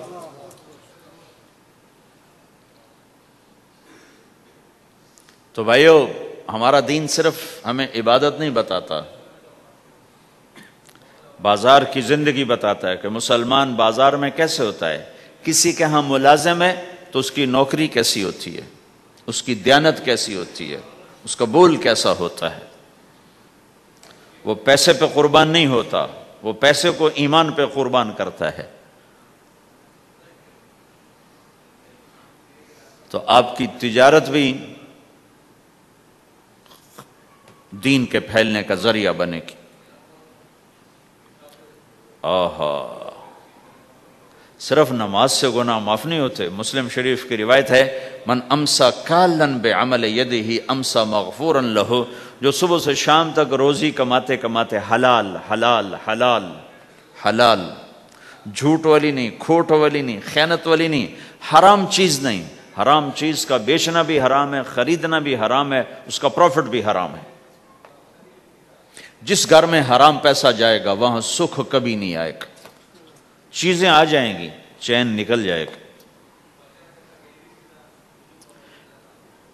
1960 کی دہائی میں ایک پاکستان کا افسر تھا، اس نے 1960 میں لوگوں کے پاس 100 روپے مشکل سے ہوتے تھے، اس نے اس زمانے میں کروڑوں روپے جمع کیے رشوت سے، بہت بڑی پوسٹ پر تھے۔ جب وہ مر گیا، ایک دن اس کا بیٹا کہہ رہا تھا کاش ہمارا باپ ہمارے لیے حرام کٹھا نہ کرتا تو کوئی خوشی کا دن ہم بھی دیکھ لیتے۔ جن کے لیے جمع کیا تھا کہ میرے بچے اب مزے سے، میں نے خود اپنے کانوں سے اس کو یہ کہتے ہوئے سنا کئی دفعہ، میں آج مر جاؤں میری بچی کو کسی کی پرواہ نہیں کہ میں نے اتنا پیسہ بنا دیا ہے۔ تو اسی کا بچہ یہ کہہ رہا تھا کاش ہمارا باپ ہمارے لیے حرام کٹھا نہ کرتا تو ہم بھی کوئی خوشی کا دن دیکھ لیتے۔ تو اللہ کے نبی نے فرمایا من امسا کالن بعمل یدہ امسا مغفور لہ، جو صبح سے شام تک حلال کمانے میں تھکتا ہے اور تھک کے واپس آتا ہے تو اس کے اس دن کے سارے گناہ اللہ معاف فرما دیتے۔ تو ہمارا بازار بھی دین ہے بھائی، پھر ہمارا گھر بھی دین ہے، گھر کی زندگی دین ہے۔ میرے نبی نے گھر کی زندگی سمجھائی۔ آپ اپنے گھر میں جھاڑو دے رہے ہیں، قاب قوسین کا ٹائٹل لے کر، مقام محمود کا ٹائٹل لے کر، ختم نبوت کا تاج سر پہ سجا کر، نبیوں کی سرداری کا صحرا باندھ کر آپ گھر میں جھاڑو دے رہے ہیں، اپنے کپڑے خود دھو رہے ہیں۔ 9 بیویاں ہیں، 9 اپنے کپڑے خود دھو رہے ہیں۔ کوئی پھٹ گیا ہے خود سی رہے ہیں، جوتا پھٹ گیا خود ٹھیک کر رہے ہیں۔ حضرت عائشہ رضی اللہ عنہ کو آٹا گوندنا نہیں آتا تھا، چھوٹی عمر تھی نا، تو ان کو آٹا گوند کے دیتے تھے۔ جب تک ان کو آٹا گوندنا نہیں آیا ان کو آٹا گوند کے دیتے تھے۔ ہمیں تو گھر کی زندگی بھی سمجھائی گئی ہے، اور ہمیں بتایا گیا کہ تو اب اگر اپنی بیوی کے منہ میں لقمہ ڈالتا ہے تو یہ بھی تیرے لیے صدقہ ہے. سب سے بہترین صدقہ وہ ہے جو تم اپنے بچوں پر خرچ کرو. پھر دنیا دکھوں کا گھر ہے تو میں قربان جاؤں اپنے نبی پر. آگے آنے والے سارے زمانوں کو دیکھ کر بیان فرما گئے، بتا گئے. اب آپ نے فرمایا مجھے بتاؤ جہاد میں خرچ کرنے سے بھی بہتر خرچ کون سا ہے؟ جہاد میں خرچ کرنا تو سب سے بہتر شمار ہوتا ہے. آپ نے کہا مجھے بتاؤ جہاد میں خرچ کرنے سے بھی بہتر کون سا خرچ ہے؟ تو صحابہ نے کہا جی ہم تو نہیں جانتے، ہم تو اسی کو سب سے بہتر جانتے ہیں. ہم کہا نہیں، اولاد کا ماں باپ پہ خرچ کرنا جہاد میں خرچ کرنے سے بھی بہتر ہے. یہ کیوں فرمایا؟ کہ آگے نظر آ رہا تھا کہ اولاد نافرمان نکلے گی. اگر اللہ چاہے تو اس کے یہ کہنے پر وہ پلاٹ مسجد کے نام ہو گیا، واپس نہیں لے سکتا. کہ مسجد ٹھیک ہے، کیوں کہ اگر اللہ چاہے، اگر اللہ چاہے، اور اللہ تو چاہتا ہے کہ تم اس کے نام پر دو. من ذا الذی یقرض اللہ قرضا حسنا. ٹھیک ہو گیا؟ یہ بات سمجھ میں آ گئی؟ اب ایک آدمی یوں کہتا ہے انشاءاللہ میری بیوی کو 3 طلاق، اگر اللہ چاہے تو میری بیوی کو 3 طلاق. تو علماء فرماتے ہیں یہ طلاق نہیں ہوگی. کیوں نہیں ہوگی؟ اس لیے کہ اس نے کہا ہے اگر اللہ چاہے تو میری بیوی کو 3 طلاق، اور اللہ چاہتا ہی نہیں کوئی اپنی بیوی کو طلاق دے، لہذا یہ طلاق نہیں ہوگی. ہزاروں دفعہ کہہ دے انشاءاللہ ساتھ لگا ہوا ہو، نہیں ہوگی. کیونکہ اللہ چاہتا ہی نہیں تم طلاق دو. اللہ گھر آباد، سینکڑوں آیات ہیں گھر کو آباد کرنے کے لیے. فَإِنْ خِفْتُمْ شِقَاقَ بَيْنِهِمَا، اگر میاں بیوی میں ہوگی کھٹپٹ تو بڑھاؤ نہیں. کیا مصیبت ہے کہ کچھ ادھر سے بڑھانا لگ جاتے ہیں، کچھ ادھر سے بڑھانا شروع کر دیتے. فَبَعْثُوا حَكَمًا مِّنْ أَهْلِهِ وَحَكَمًا مِّنْ أَهْلِهَا. تو طلاق دینے میں جلدی نہ کرو، جلدی نہ کرو. صلح صفائی کے لیے ایک آدمی بچی کی طرف سے آئے، ایک آدمی بچے کی طرف سے آئے، اور دونوں میں صلح صفائی کی کوشش کرو. یا ایھا النبی اذا طلقتم النساء، اے میرے نبی جب تم طلاق دینا چاہو تو یا ایھا النبی یہاں یہ اس لیے آیا ہے کہ اللہ تعالیٰ کہہ رہا ہے اے ایمان والو میں یہ نبی اپنا سفارشی بنا کے تمہارے سامنے پیش کرتا ہوں، طلاق نہ دیا کرو، نہ دیا کرو. یہ ہے یا ایھا النبی سے ایک دم ایمان والوں کی طرف منتقل ہونے کا فلسفہ کہ دیکھو میں اپنا نبی تمہارے لیے سفارشی بناتا ہوں کہ طلاق نہ دیا کرو. اگر دینی پڑ جائے، چونکہ جائز ہے، نہیں نباہ ہو رہا، پھر زبردستی بھی نہیں کرنی چاہیے. اگر کوئی جائز وجہ ہے تو طلاق ہوئی ہے، پھر اسے دشمنی کا سبب نہیں بنانا چاہیے. اگر صحیح مناسب ہوئی ہے، اللہ کے نبی نے خود 2 خواتین کو طلاق دی، نکاح تو کیا، رخصتی نہیں ہوئی، طلاق دے دی. اللہ کے نبی کی بیٹیوں کو طلاق پڑی، حضرت ام کلثوم، حضرت رقیہ رضی اللہ عنہ دونوں کو طلاق دی گئی. ابو لہب کے بیٹوں نے طلاق دی. آپ نے حضرت حفصہ کو طلاق دینے کا ارادہ کیا تو عمر رضی اللہ عنہ کو پتہ چلا، بڑے غمگین ہوئے. تو جبریل آ گئے، یا رسول اللہ، اللہ تعالیٰ فرما رہے ہیں حفصہ کو طلاق نہیں دے سکتے، یہ آپ کی دنیا کی بیوی بھی ہے، جنت کی بیوی بھی ہے. کہ عمر کے دل شکنی ہو رہی ہے. تو ایک گھر باقی رہے اس کے لیے سینکڑوں آیات اللہ تعالیٰ نے اتاری ہیں. اور ہمیں کہا عاشروہن بالمعروف، اپنی بیویوں کے ساتھ اچھا سلوک کرو. ہمیں خطاب، چونکہ مرد کسی کی بچی کو لے کے آتا ہے، لڑکا کسی کی بچی کو لے کے آتا ہے، اور وہ بچی ماں چھوڑتی، باپ چھوڑتی ہے، بھائی چھوڑتی ہے، بہنیں چھوڑتی ہے، سہیلیاں چھوڑتی ہے، سب کو چھوڑتی ہے، اور تیسرے دن اس کو تانے شروع ہو جاتے ہیں، اس کا تو دل ہی نہیں لگتا. اور پہلے دن اپنی بیوی کو نصیحت دی جا رہے تھے، میری ماں کی خدمت کرنی ہے، میری کرنا کر، میری ماں کی کرنی ہے، میرے ابا کی کرنی، میری بہنوں کی کرنی، کسی کے سامنے تم نے بولنا نہیں، کسی کے سامنے اف نہیں کرنا. بے وقوف، اس سے محبت تو جتا پھرو، اس کے بعد جو کچھ کہے گا وہ کرے گا. پہلے دن ہی حکم، نہ تعلق بنا ہے، نہ محبت پیدا ہوئی ہے، اور نہ ابھی جوڑ بیٹھا ہے، اور پہلے دن حکم سنانے شروع کر دی. اس کے ذمہ نہ تیری ماں کی خدمت ہے، نہ تیرے باپ کی خدمت ہے، نہ تیری بہنوں کی خدمت، یہ ساری خدمت تو تیرے ذمہ ہے۔ ہمارا سسرال کا معاشرہ بڑا ظالم ہے، لاکھوں میں کوئی ایک گھر بچا ہوا تو الگ بات ہے، ورنہ میں تو دنیا پھری ہے، کیا دنیا دار کیا دیندار، سب ظلم ہی ظلم ہے۔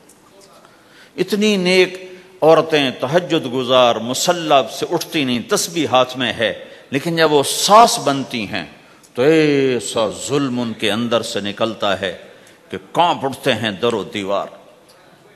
جب عورت ماں ہوتی ہے تو اس کے روئیں روئیں سے محبت کے چشمے پھوٹتے ہیں، وہی عورت جب ساس بنتی ہے تو ایک دم ظلم کی تصویر بن جاتی، اسے اپنی بہو میں کوئی خوبی نظر ہی نہیں آتی، عیب ہی عیب نظر آتے ہیں، اپنے بیٹے کو بھڑکاتی رہتی، یہ کرتی ہے، اور ویسے بے وقوف ہیں، کوئی ماں کی وجہ سے بیویوں کو تباہ کر دیتے ہیں، کوئی بیویوں کی وجہ سے ماؤں کو تباہ کر دیتے ہیں، یہ دونوں ظلم ہیں۔ ماں کی وجہ سے بیوی پہ زیادتی نہ کرو، بیوی کی وجہ سے ماں پہ زیادتی نہ کرو، بیوی کا اپنا مقام ہے، ماں باپ کا اپنا مقام ہے،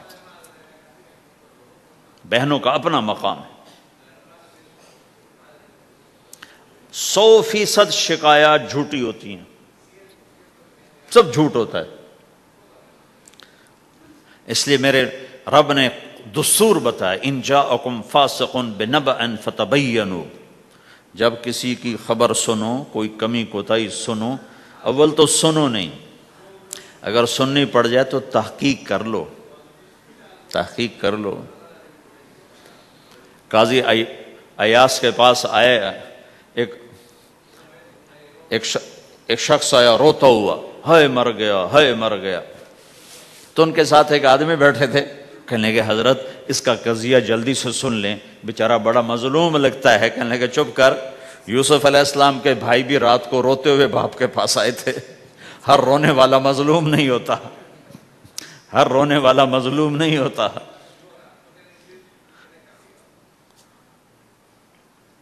اپنے گھروں کی فضا بناؤ، کمی سنو ہی نہیں۔ تمہاری بیوی ماں کی کمی بتانے لگے، کہا نہ مجھے نہ بتاؤ، تیری بڑی مہربانی۔ تمہاری ماں تمہاری بیوی کی کمی بتانے لگے، کہا اماں مجھے نہ بتاؤ، تیری بڑی مہربانی۔ گھر کی فضا ایسی بناؤ کہ کسی کی کمی کا تذکرہ نہ ہو، تو اللہ کی قسم تمہارا گھر جنت کا نمونہ بن جائے گا۔ یہ معاشرت کا دین بتا رہا ہوں، معاشرت کا دین۔ اپنی بیوی کی خوبیوں کی تعریف کرو، کمیوں پہ پردہ ڈالو۔ بیویوں کے ذمہ ہے خامد کی خوبیوں کی تعریف کریں، انسان حوصلہ افزائی کا محتاج ہوتا ہے۔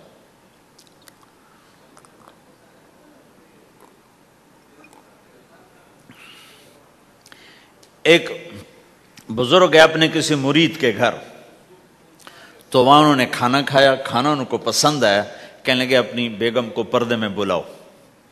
تو انہوں نے اپنی بیگم کو پردے میں بلایا، کہا بیٹی میں نے تیرا ہاتھ کا کھانا کھایا، بہت مزیدار تھا، اللہ تمہیں جزائے خیر دے، تم نے بہت اچھا پکایا۔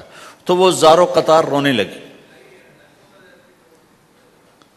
تو انہوں نے پوچھا بیٹی کیا ہوا، میں نے تو کوئی ایسی بات نہیں کی۔ کہ نہیں حضرت آپ کی بات پہ رونا نہیں آیا، رونا اس پر آیا ہے کہ 30 سال سے میں اس شخص کے ساتھ رہ رہی ہوں، کبھی ایک دفعہ اس نے میرے ہاتھ کے پکے کی تعریف نہیں کی۔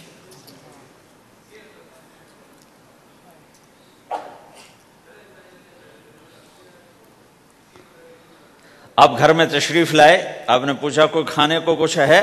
ام سلمہ رضی اللہ عنہ کا گھر، کہا یا رسول اللہ آج تو کچھ نہیں، سرکہ ہے۔ کہا واہ واہ واہ واہ، نعم الادام الخل، سرکہ تو بہت اچھا سالن ہے۔ سبحان اللہ، کیسے دلجوئی فرمائی اپنی بیگم کی، سرکہ تو بہت اچھا سالن ہے، یا تو نے نمک کم ڈال دیا، تو نے مرچی زیادہ کر دی۔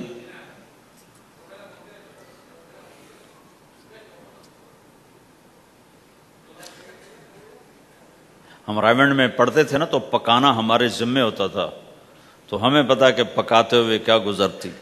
جب 2-2 ہزار آدمی کی روٹی ہم پکاتے تھے، 5-5 بوری آٹا گوندا ہے ہاتھوں سے، اور 10-10 من کھڑے ہو کے روٹی لگائی ہے۔ سخت سردی میں بھی سخت گرمی میں. سردی میں جب رات کو آٹا گونڈتے تھے ہم تو ہمارے ہاتھ ایسے اکڑ، تم تو سردی دیکھتے ہی نہیں ہو، ہاتھ ایسے اکڑ جاتے تھے. اور صبح 4 بجے اٹھ کے روٹی پکانا شروع کرتے تھے. 2000 آدمی کی روٹی پکانی ہوتی تھی. تو اب کوئی آ کر کہتے انہیں کچی روٹی پکائی، تو جی دادا ایک تھپڑ اس کے منہ پہ مارے کہ 4 بجے کے ہم اٹھے ہوئے ہیں، پکا پکا برا حشر ہو گیا، کہتے کچی پکائی. بھائی صبر کر کے چپ کر کے کھا جا. مولانا الیاس صاحب رحمۃ اللہ علیہ ایک اپنے مرید کے گھر گئے تو اس نے کھیر بنا کر پیش کی. اچھا، نمک اور چینی ایک جیسے ہوتے ہیں، وہ دیہاتی عورت سمجھ نہ سکی، چینی کے بجائے نمک ڈال دیا. تو انہوں نے جا سب سے پہلے مولانا الیاس صاحب کے سامنے کھیر رکھی. تو آپ نے جو چکھی تو وہ تو تھی کڑوی. کہنے کہ بھائی واہ واہ واہ واہ واہ واہ، بڑی مزے کی کھیر، ساری لیا، میں اکیلا کھاؤں گا، کسی کو نہیں کھانے دوں گا. ساری کھیر کھا گیا اس پر پردہ ڈالنے کے لیے. وہ تو جب انہیں کہا مولانا الیاس کا بچا ہوا تھوڑا سا میں جب چکھا تو کڑوا سا، ہائے مر گئی، یہ تو سارا نمک ڈالا ہوا تھا. ایک دفعہ ہماری جماعت چنیوٹ میں تھی تو ہمارے ساتھیوں نے چائے بنائی تو وہ اندھیرا سا تھا تو چینی کے بجائے نمک ڈال دیا اور دسترخوان پہ لے آئے. سب پی رہے، واللہ میں آنکھوں سے دیکھا بتا رہا ہوں، مولانا الیاس کا تو سنا بتا رہا ہوں، کسی ایک نے نہیں کہا کہ یہ کڑوی ہے. چپ کر کے پی رہے، چپ کر کے پی رہے، کسی ایک نے نہیں کہا. باہر ایک دیہاتی کھڑا تھا تو میں نے اس کہا چاچا آتے نو چاہ پی ماما. وہ آ گیا، اس نے پہلا گھونٹ بھرا، ہوئے تھا کوڑی ہے، اس نے بانڈا پھوڑ دیا. پھر سارے ساتھی ہنس پڑے کہ چاچا ہم نے تو پردہ ڈالنے کی کوشش کی تھی خدمت والوں پر تو نہیں پردہ چاک کر دیا، بانڈا پھوڑ دیا. کیا خوبصورت تربیت. 8 سال ہم نے دیگیں پکائی ہیں اور روٹیاں پکائی ہیں رامین میں پڑھتے ہوئے. تو پکانے والا کتنا کھپتا ہے. مفتی زین العابدین صاحب رحمۃ اللہ علیہ ہمارے بزرگ تھے، بڑے نفیس، تو وہ روٹی بڑی نفیس کھاتے تھے. تو ان کے لیے مجھے فرمایا اس نے روٹی تو بنا. اب میں ڈر رہا تھا کہ پتہ نہیں مفتی صاحب کو پسند نہ آئی تو کیا بنے گا. حوصلہ افزائی کتنی ضروری چیز. اب وہ میں روٹی ناشتے میں لا کے رکھی اور اللہ کا فضل، اب تو خیر بھول بھلائیاں ہو گیا ورنہ بہت نفیس روٹی میں بناتا تھا. ایک دفعہ میں گھر میں تھا تو رمضان کا مہینہ تھا تو کسی کی آنکھ نہیں کھلی، گرمیوں کا رمضان، تو میری آنکھ کھل گئی تو سب سوئے پڑے، نوکر بھی گھر والے بھی. تو میں نے کسی کو نہیں اٹھایا، چپ کر کے جا کے پرات اٹھائی اور روٹیاں پکانی شروع کر دی. جب ساری روٹیاں پک گئیں، آخری پیڑا میرے ہاتھ میں تھا تو میری بڑی بہن کی آنکھ کھل گئی. اس نے دیکھا تو میں روٹیاں پکا رہا، کو تیرا بھلا ہو جاوے، ایک ہی کیتا. میں کہا روز تم پکاتی ہو، آج میں پکا کے دے رہا ہوں، اس میں کیا ہے. تو میں نے روٹی پیش کی نا تو مفتی صاحب نے 1-2 لقمے کھائے تو میں وہ کھڑا سے کانپ رہا، پتہ نہیں اب کیا ہوتا. کس نے پکائی ہے؟ میں نے کہا جی میں نے پکائی. ماشاءاللہ بہت اچھی پکائی. تو میرا دل اتنا بڑا ہو گیا. حوصلہ افزائی کرنا، برائیوں کو. ہماری معاشرت کیا ہے، 100 خوبیوں میں سے ایک کمی کو نکال کے پکڑ لینا اور 100 پہ کاٹا. 100 نظر نہیں آتی، ایک کمی کو پکڑ کے اسے اچھال رہے اچھال رہے اچھال رہے اچھال رہے اچھال رہے.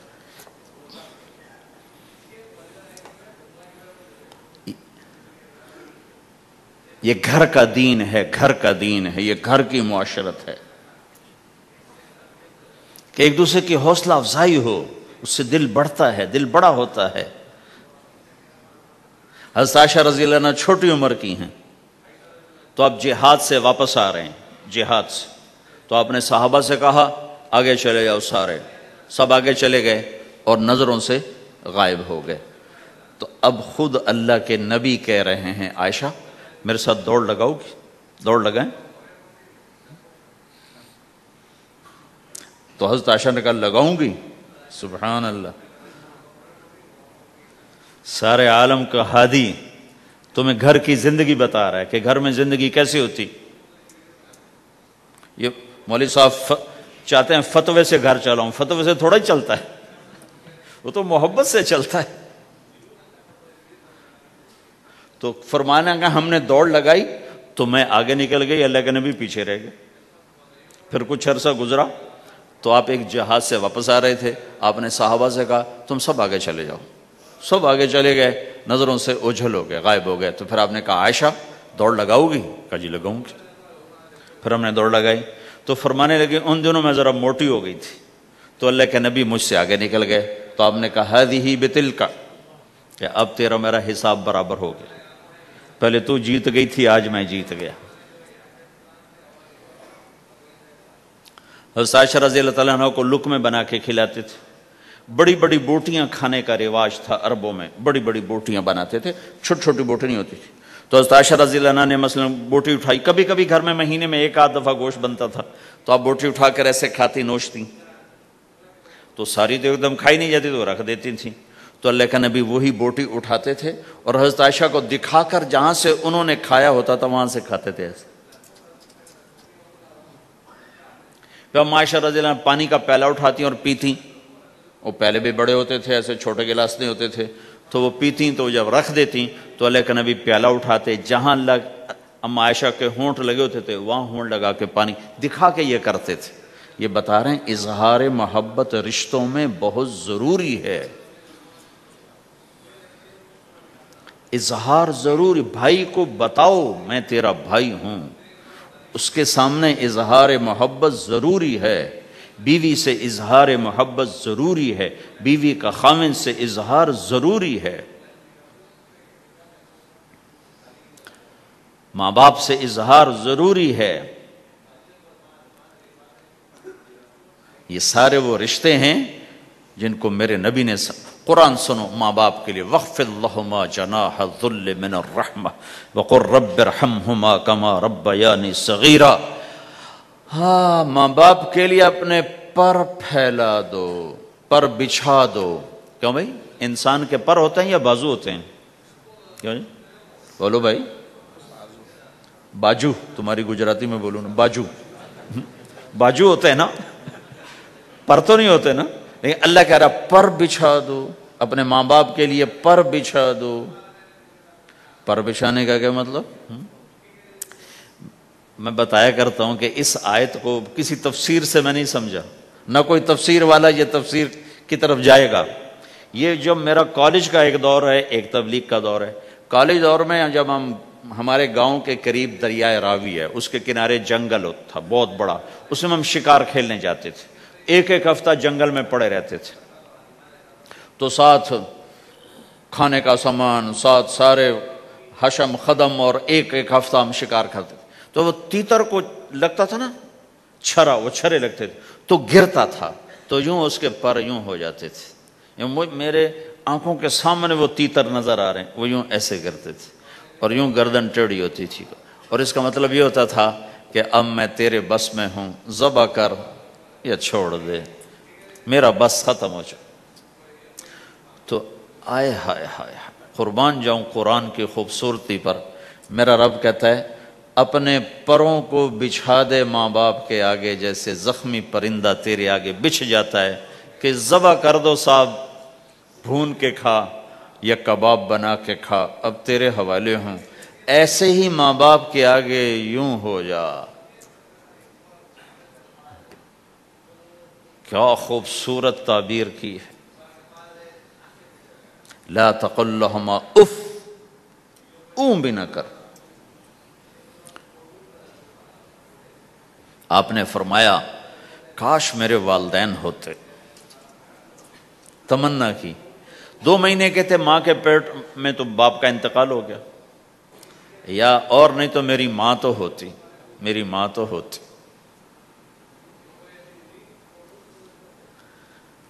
اور میں عشاء کی نماز کے مصلی پہ کھڑا ہوتا اور میں سورۃ فاتحہ شروع کر چکا ہوتا، اور ادھر سے میری ماں کہتی محمد، تو میں ماں کے لیے نماز توڑ دیتا۔ میں کہتا لبیک یا اماہ۔ حج کا سفر ہے، 63 سال عمر ہے، ماں کو فوت ہوئے 57 سال گزر چکے ہیں۔ آپ حاجیوں کے ساتھ ابوا سے گزرتے ہیں، 10 میل آگے بستی ہے، پہلے قبر آ جاتی ہے۔ آپ نے احرام باندھا ہوا ہے، سر ننگا ہے، اپریل کا مہینہ ہے، ماں کی قبر سے گزرے 57 سال میں آدمی کیا کچھ نہیں بھول جاتا، لیکن میرے نبی کے دل کا زخم اسی طرح بھرا نہیں ہے، اسی طرح تازہ ہے۔ آپ اونٹنی سے اتر گئے اور ماں کی قبر کے سرانے آ کے یوں بیٹھے، گھٹنے اٹھائے اور ہاتھ یہاں رکھے اور سر دیا گھٹنوں میں ایسے، اور یوں سر نیچے کر کے جو روئے ہیں جیسے چھوٹے بچے روتے ہیں۔ آپ نے دیکھا چھوٹے بچے گھروں میں ایسے روتے ہیں، ایسے ہم بھی بہت روئے اس طرح منہ گھٹنوں میں دے کر، تو میرے نبی گھٹنوں میں منہ دے کر جوں روئے جوں روئے جوں روئے، کئی گھنٹے روتے رہے۔ سن 2000 میں حضرت آمنہ کی قبر کی زیارت کے لیے پہنچا، ڈھونڈتے ڈھونڈتے اللہ نے پہنچایا، ایک رہبر کو ساتھ لیا، وہ پہاڑوں کے اندر وہ قبر ہے، تو وہ اندر ہمیں لے گیا، راستہ کوئی نہیں تھا، جس کو پتہ ہو وہ پہنچا سکتا ہے، ویسے کوئی نہیں جا سکتا۔ ہو کالے پہاڑ، چھوٹے چھوٹے کانٹے دار جھاڑیاں، ایک پہاڑی ہوگی اتنی اونچی جتنی آپ کی چھت ہے، اس کے اوپر باقی پہاڑ تو ایسے تھے، نوک نکلی ہوئی، وہ اوپر فلیٹ تھا، کوئی 10 بائی 10 تقریباً۔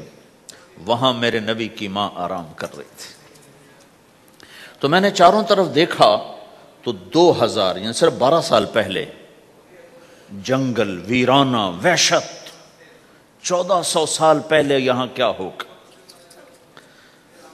میں اللہ کی بے نیازی سے کانپ رہا تھا کہ میرے رب، جس کی خاطر تو نے کائنات بنائی، یہاں اس جنگل میں اس پہ اتنا امتحان ڈالا، وہ بھی 6 سال کی عمر میں، باپ دیکھا نہیں، بہن کوئی نہیں، بھائی کوئی نہیں، خالہ کوئی نہیں، کوئی ساتھی کوئی نہیں۔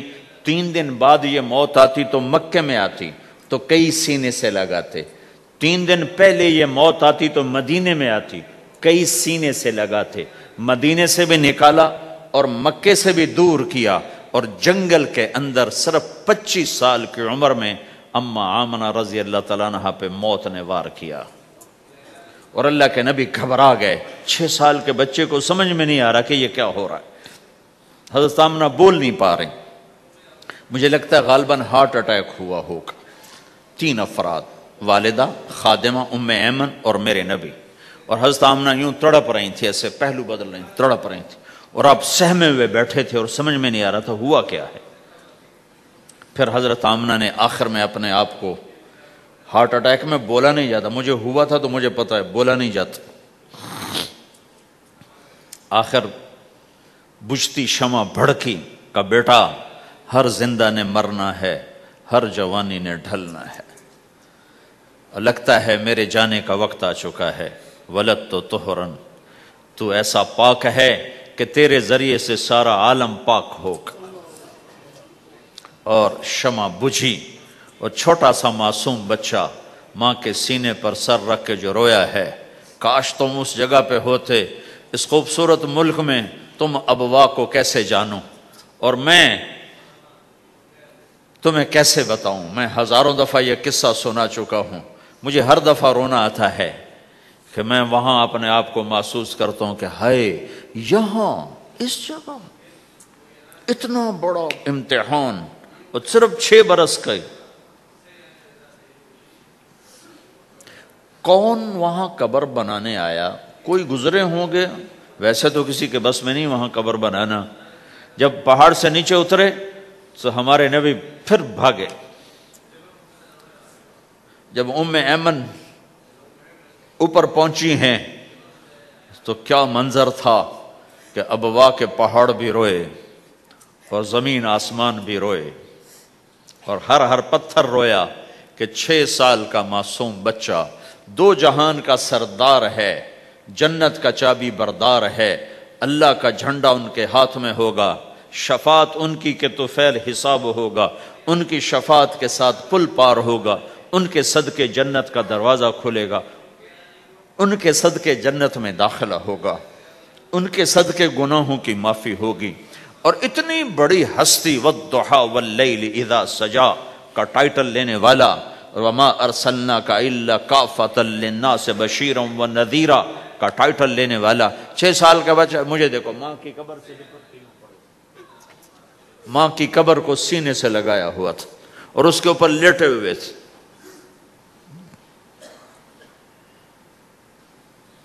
جب حضرت ام ایمن پہنچی ہیں تو اللہ کے نبی کیا کہہ رہے تھے؟ اے میری ماں، تمہیں تو پتا ہے نا تیرے سوا میرا کوئی نہیں تھا، تو مجھے چھوڑ کے کہاں چلی گئی؟ تیرے بغیر کہاں جاؤں گا؟ میرا کون ہے اب تیرے سوا؟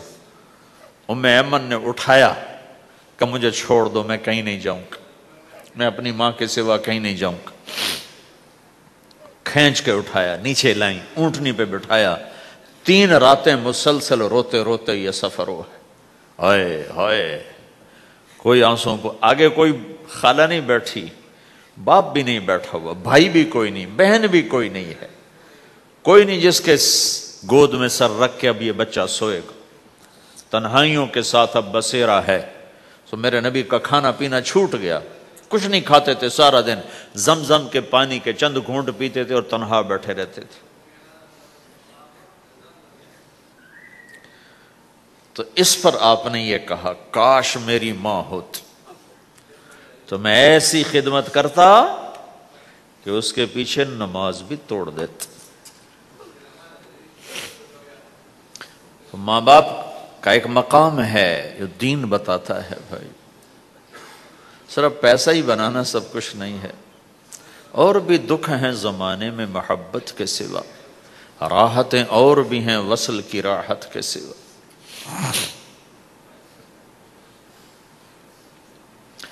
ماں باپ کا مقام ہے، ان کو مقام دو، لیکن ماں کی وجہ سے بیوی پہ ظلم نہ کرو،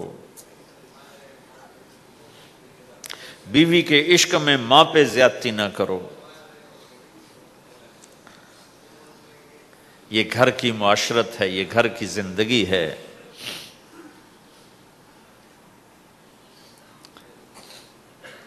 حضرت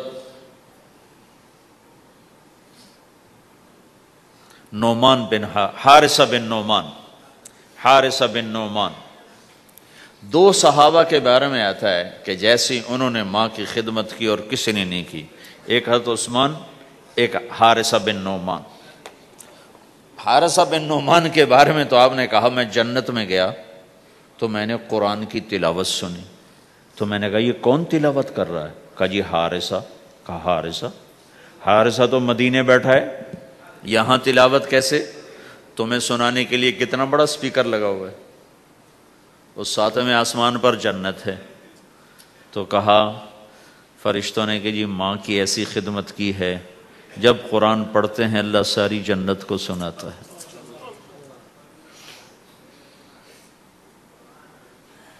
تو جن کے والدین یہاں ساتھ ہیں وہ انہیں غنیمت جانو، ان کی خدمت کرو۔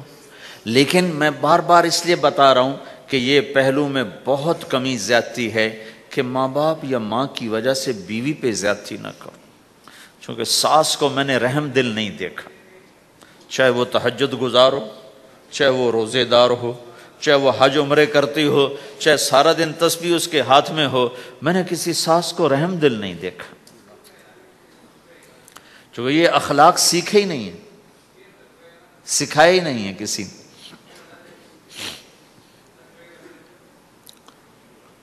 ایک دوسرے کی حوصلہ افزائی کرو، کمیوں پر پردے ڈالو۔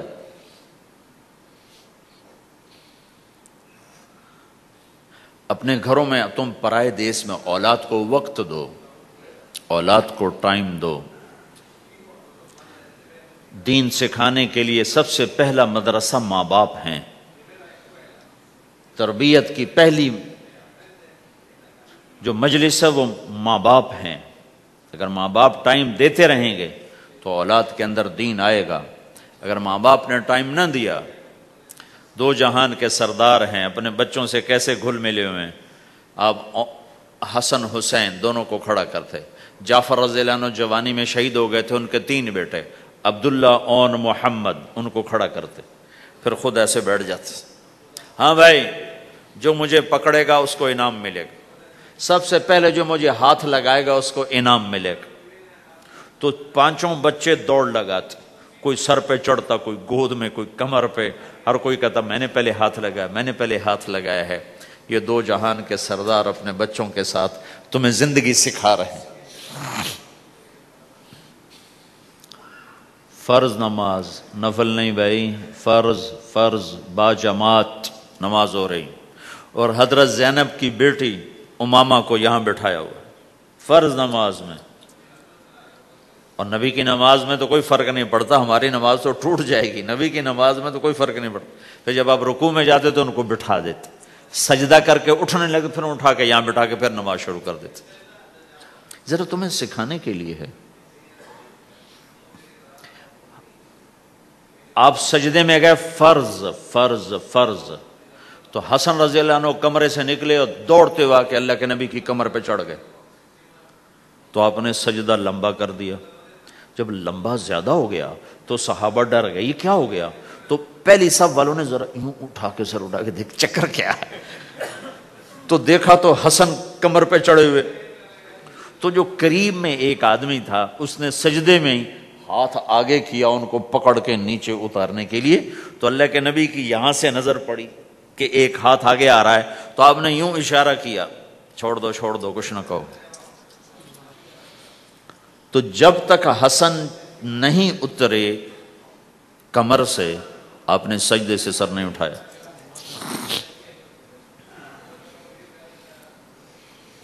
میرے نبی نے کہا اکرموا اولادکم، اپنی اولاد کو عزت دو ورنہ یہ باغی ہو جائیں گے. اور یہاں تو ویسے ہی ماں باپ کا پتہ نہیں کسی کو ماں باپ کسے کہتے ہیں، بہن بھائی کی یہاں رشتوں کا تو کسی کو پتہ کوئی نہیں کہ رشتے کی قدر کیا ہے. بھائی آپس میں دنیا پہ نہ لڑو، چھوڑ دو، لڑو نہیں کہ بھائی لے جا. کسی کا حق کسی نے کھا لیا ہے تو ضائع نہیں ہوگا، ملے گا واپس. صرف یہیں تو پاناما ہی تو زندگی نہیں، آگے بھی تو آ رہی. میرے نبی نے ایک عجب اصول بتایا. آپ نے مدینے والوں سے فرمایا میرے بعد تمہیں تمہارا حق نہیں ملے گا، تم کیا کرو گے؟ انہوں نے کہا جی ہم تلوار اٹھائیں گے، اپنا حق وصول کریں گے. تو آپ نے فرمایا میں تمہیں اس سے بہتر بات بتاؤں، اس سے بہتر بتاؤں؟ کہا جی کیا؟ کہ تم حق چھوڑ دینا، اس کے لیے لڑنا نہیں. ہم مانگو نہیں ملتا، لڑنا نہیں، چھوڑ دینا، لڑائی سے بچنا، چھوڑ دینا. اور قیامت کے دن حوض کوثر پہ مجھ سے آ کے ملاقات کر لینا، میں اللہ سے سارے پورے کروا کے دے دوں.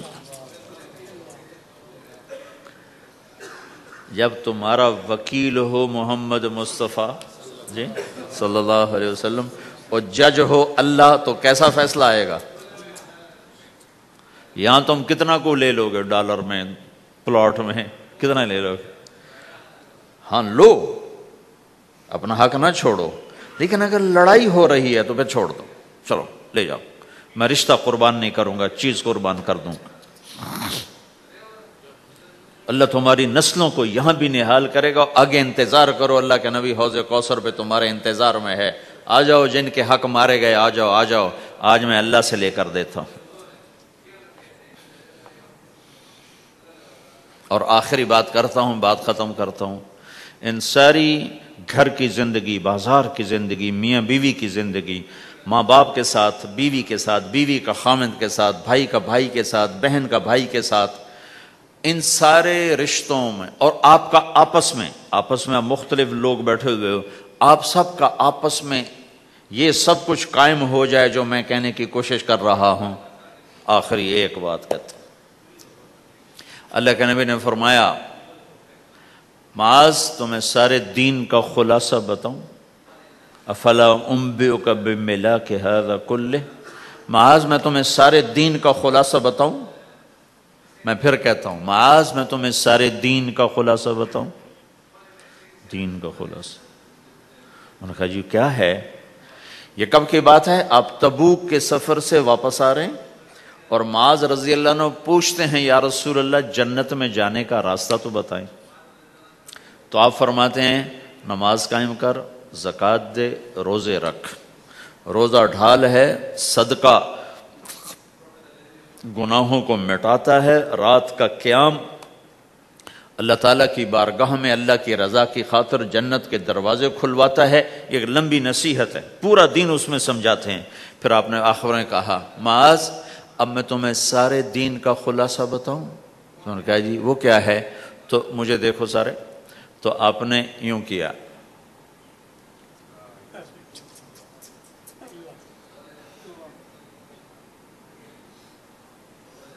دیکھ لیا سب نے، منہ سے کچھ نہیں بولے، عمل کر کے دکھایا. کس کو؟ کوئی چھوٹا بچہ سامنے کھڑا ہوا ہے. کون کھڑا ہے؟ معاذ. معاذ کون ہے؟ آپ نے کہا قیامت کے دن میری امت کے علماء کا جھنڈا معاذ کے ہاتھ میں ہوگا. اس کو یوں سمجھا جیسے چھوٹے بچے کو سمجھاتے ہیں. معاذ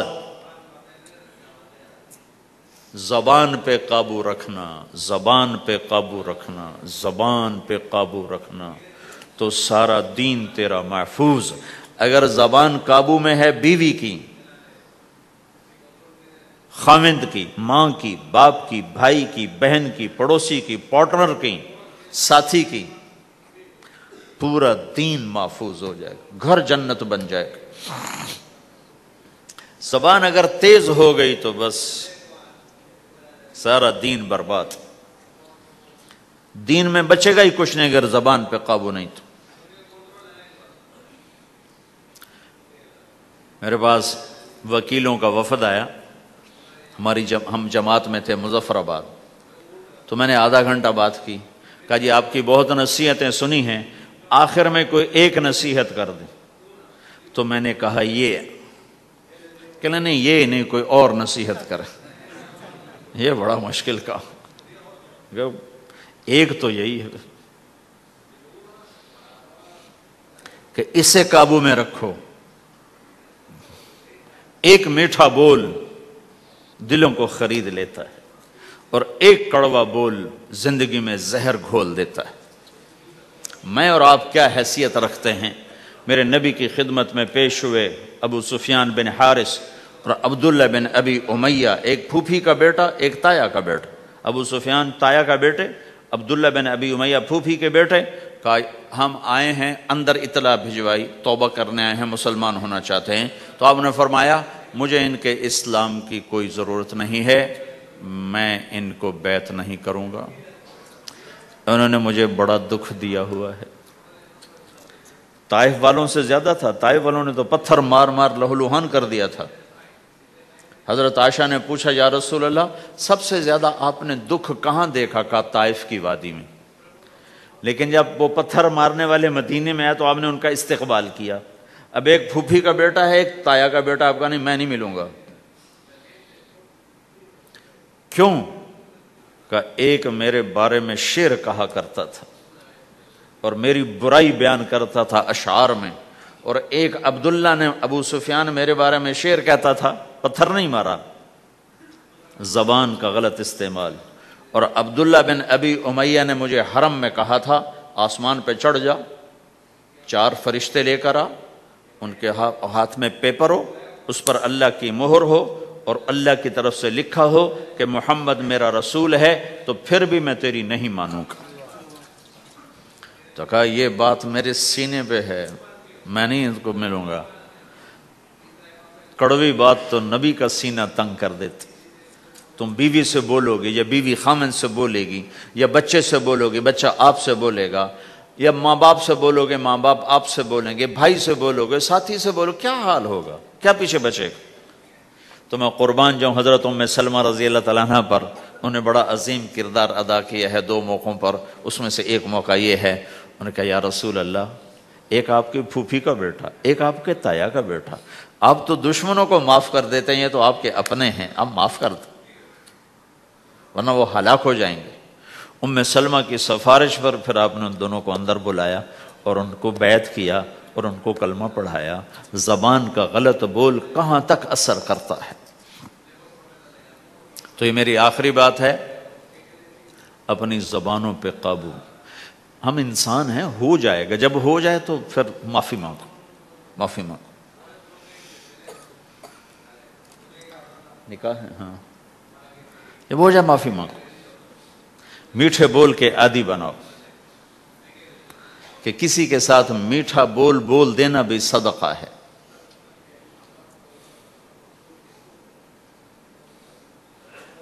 تو بھائیو یہ ایک معاشرت ہے.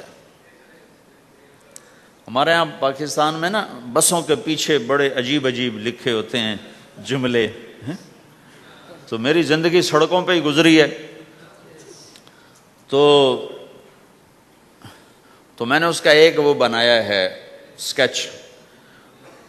ایک دفعہ میں ایک بس کے پیچھے جا رہا تھا تو اس کے پیچھے ایک جملہ لکھا تھا جو مجھے بڑا پسند آیا، تو پھر میں پچھلا بھی سنا دیتا ہوں، وہ بھی سنا دیتا ہوں. نئی بس کے اوپر لکھا ہوتا ہے ویکھ ٹور چکوری دی. چکور ایک پرندہ بڑے نخرے سے چلتا ہے، تو نئی بس کے پیچھے لکھا ہوتا ہے مجھے دیکھو میں چکور کی طرح چل رہی ہوں. جب ذرا پرانی ہو جاتی ہے تو اس کے پیچھے لکھا ہوتا ہے ہارن دے کر پاس کریں. جب زیادہ پرانی ہو تو پھر اس کے پیچھے لکھا ہوتا ہے یا پاس کر یا برداشت کر. اور زیادہ پرانی ہو تو اس کے پیچھے لکھا ہوتا ہے نہ چھیڑ ملنگانو. ملنگ سمجھ تو نہ چھیڑ ملنگانو. یہ ایسے جملے لکھے ہوتے. کہیں وہ رنگ روغن ہو کے دوبارہ آ جائے سڑک پر تو لکھو تو وقت نے ایک بار پھر دلہن بنا دیا. تو ایک دفعہ میں ایک بس کے پیچھے جا رہا تھا تو میں وہ ایسے ہی نظر تو پڑی جاتی ہے تو وہ پھر پڑھا بھی جاتا ہے. تو ایک بس کے پیچھے ایک جملہ لکھا تھا، میرے جو 1.25 گھنٹے کا جو میں مضمون بیان اس کا خلاصہ لکھا تھا دل برائے فروخت. بڑا دل برائے فروخت، اور نیچے لکھا تھا قیمت ایک میٹھا بول. ایک میٹھا بول. ایک بول سے بیوی کا دل خرید لو، ایک بول سے بیوی خامند کا دل خرید لے، ایک بول سے بہو ساس کا دل خرید لے، ایک بول سے ساس بہو کا دل خرید لے، ایک بول سے بھائی بھائی کا دل خرید لے، ایک بول سے ماں باپ اولاد کا دل خرید لیں، ایک بول سے اولاد ماں باپ کا دل خرید لے، ایک بول سے تم دشمن کا دل خرید لو. یہ زبان کا میٹھا بول ہے. یہ کرو گے تو اللہ تمہیں چمکائے گا. تو بھائیو یہ بھی دین ہے اور بہت بڑا دین ہے. اور دکھ درد کی بات یہ ہے نہ یہ بتایا جاتا ہے نہ یہ سکھایا جاتا. زیادہ زور عبادات پر ہی ہے. حسن جو پیدا ہوتا ہے وہ میک اپ سے پیدا ہوتا ہے. ہمارے دین کا جو میک اپ ہے وہ اچھے اخلاق ہیں. وہ یہ زندگی ہے جس کو میں نے تھوڑا سا آپ کے سامنے نمونہ پیش کرنے کی کوشش کی ہے کہ ایک دوسرے کے لیے راحت بنو، ایک دوسرے کے لیے خیر کا ذریعہ بنو، ایک دوسرے کی کڑوی کسیلی برداشت کرنا سیکھو، سہ جاؤ، پی جاؤ. تو انشاءاللہ نیت کرتے ہو سارے بھائی؟ کرو گے نا انشاءاللہ؟ لاؤ بھائی. نہیں بولو. تو کل میں نے آپ سے عرض کیا تھا کہ 2 کام آپ تھوڑا سا مجمع مستقل کر لو. ایک جمعرات کو مرکز میں آیا کرو، ایک 3 دن مہینے کے لگایا کرو، اور ایک اس کے ساتھ اور عرض کر دوں جس دن تمہارا گشت ہو اپنے گشت میں شرکت کیا کرو. تو انشاءاللہ یہ جو باتیں میں نے آپ سے کہی ہیں یہ آہستہ آہستہ ساری قابو میں آ جائیں گی.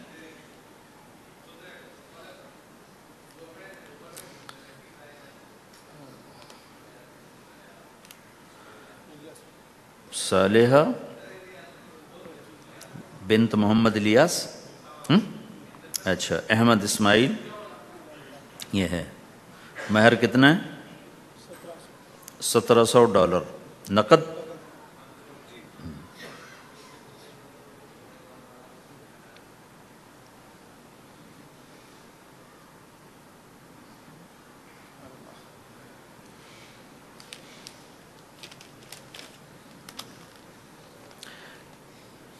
میں نکاح سے پہلے جو باتیں کیا کرتا ہوں آج وہ ساری تقریباً میں نے آپ کے سامنے پیش کر دی ہیں کہ کسی بھی گھر کو اگر خوش باش کوئی گھر یہ چاہے کہ ہم خوش باش رہیں تو ایک دوسرے کی برائیاں دیکھنا چھوڑ دے، ایک دوسرے کی کمیاں پکڑنا چھوڑ دے، ایک دوسرے کو تانا دینا چھوڑ دے، ایک دوسرے کے عیب چھپائیں، اپنے گھروں میں غیبت نہ کریں، کسی کی برائی نہ کریں، اپنے بچوں کو بھی اس کا عادی بنائیں، نہ کسی کی کریں نہ کسی کی سنیں۔ میں نے اپنی زندگی میں بہت کم لوگ دیکھے ہیں جو اس چیز پہ عمل کرتے ہیں۔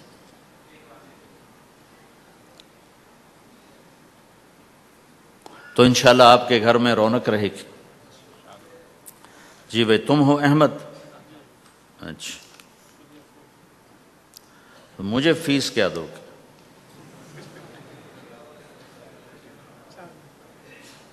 کیا کرتے ہو؟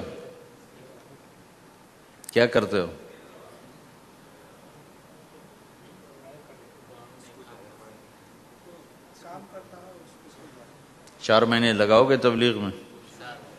اچھا، یہی فیس ہے میری، 4 مہینے تبلیغ میں لگا دوں۔ اعوذ باللہ من الشیطان الرجیم، بسم اللہ الرحمن الرحیم۔ یا ایھا الناس انا خلقناکم من ذکر وانثی وجعلناکم شعوبا وقبائل لتعارفوا ان اکرمکم عند اللہ اتقاکم، وقال النبی صلی اللہ علیہ وسلم اعظم النکاح برکۃ ایسرہ مؤونہ او کما قال۔ جی بھائی، صالحہ بنت محمد الیاس کو 1700 امریکی ڈالر مہر معجل کے عوض تمہارے نکاح میں دیا، قبول کیا؟ اللہ جزائے خیر عطا فرمائے۔ درود شریف پڑھو بھائی۔ اللہم لک الحمد کما انت اہلہ فصلی علی محمد کما انت اہلہ وافعل بنا ما انت اہلہ انک اہل التقوی و اہل المغفرہ۔ ربنا آتنا فی الدنیا حسنہ وفی الآخرة حسنة وقنا عذاب النار۔ اللہم انا نسألک الہدی والتقی والعفاف والغنی۔ یا اللہ، یہ چھوٹا سا مجمع تیرے ماننے والوں کا، تیرے حبیب کی امت کا دور دراز دیس میں ہے، یا اللہ ان کی نسلوں کی حفاظت فرما، انہیں ضائع ہونے سے بچا، گم ہو جانے سے بچا، باہر کے گندے ماحول سے حفاظت فرما، باہر کی غلاظت سے محفوظ فرما، اچھا مسلمان بنا، اچھا شہری بنا، ہر روپ میں خوبصورت انسانیت کا پیکر بنا، ہر روپ میں یا اللہ عالی اخلاق والا بنا۔ یا اللہ ہم سب سے راضی ہو جا اور پوری امت سے راضی ہو جا۔ جن گناہوں کی وجہ سے تو ناراض ہوا اور امت کا سفینہ ڈوبا، وہ گناہ معاف کر دے، معاف کر دے، معاف کر دے۔ یا اللہ پوری انسانیت کو ایمان کے نور سے روشن فرما دے۔ یا اللہ پوری دنیا کے بسنے والوں کو اپنا تعلق عطا فرما دے۔ یا اللہ کلمہ پڑھنے والوں کو اپنی رضا والی زندگی عطا فرما دے۔ یا اللہ تو ہمارا مالک ہے، ہم تیرے بندے ہیں، تو نے سمجھایا ہم کوئی نہ سمجھے، تو نے روکا ہم کوئی نہ روکے۔ یا اللہ آج تیری بارگاہ میں توبہ کرتے ہیں، ہماری توبہ قبول فرما لے، قبول فرما لے۔ یا اللہ تیرے ہی فضل سے یہ مسجدیں بنی، تیرے ہی فضل سے یہ آباد ہوئیں۔ یا اللہ ہم سے راضی ہو جا، ہم تیرے غصے کو سہ نہیں سکتے، برداشت نہیں کر سکتے۔ میرے مولا ہم سے تو دنیا کی آگ نہیں سہی جاتی، جہنم کی آگ برداشت کون کرے گا؟ یا اللہ میرے آقا ہمیں تو دنیا کی پولیس پکڑے تو ہم یا اللہ پریشان ہوتے ہیں، یا اللہ اگر جہنم کے فرشتوں نے پکڑ لیا تو ہمارا کیا بنے گا میرے مولا؟ یا اللہ جب تو میدان معاشر میں یہ صدا لگائے گا وَامْتَازُوا الْيَوْمَ أَيُّهَا الْمُجْرِمُونَ، آج مجرموں کو الگ کر دو۔ یا اللہ ہمیں مجرموں میں دھکا نہ دے دینا۔ اے کریم آقا تیری عزت کی قسم زندگی میں جھولی میں کچھ عمل نہیں، خالی ہاتھ ہیں، اور جھولی بھی پھٹی ہوئی ہے، کشکول بھی ٹوٹا ہوا ہے۔ یا اللہ پریشان ہیں کہ حشر کے میدان میں تیرا سامنا کیسے کریں گے میرے مولا، جب تیرے بڑے بڑے نیک بندے، بڑی بڑی نیک بندیاں، بڑے بڑے عمل لے کر آئیں گے، ہم کدھر کھڑے ہوں گے؟ یا اللہ نہ چھپنے کی جگہ ہے، نہ بھاگنے کی جگہ ہے،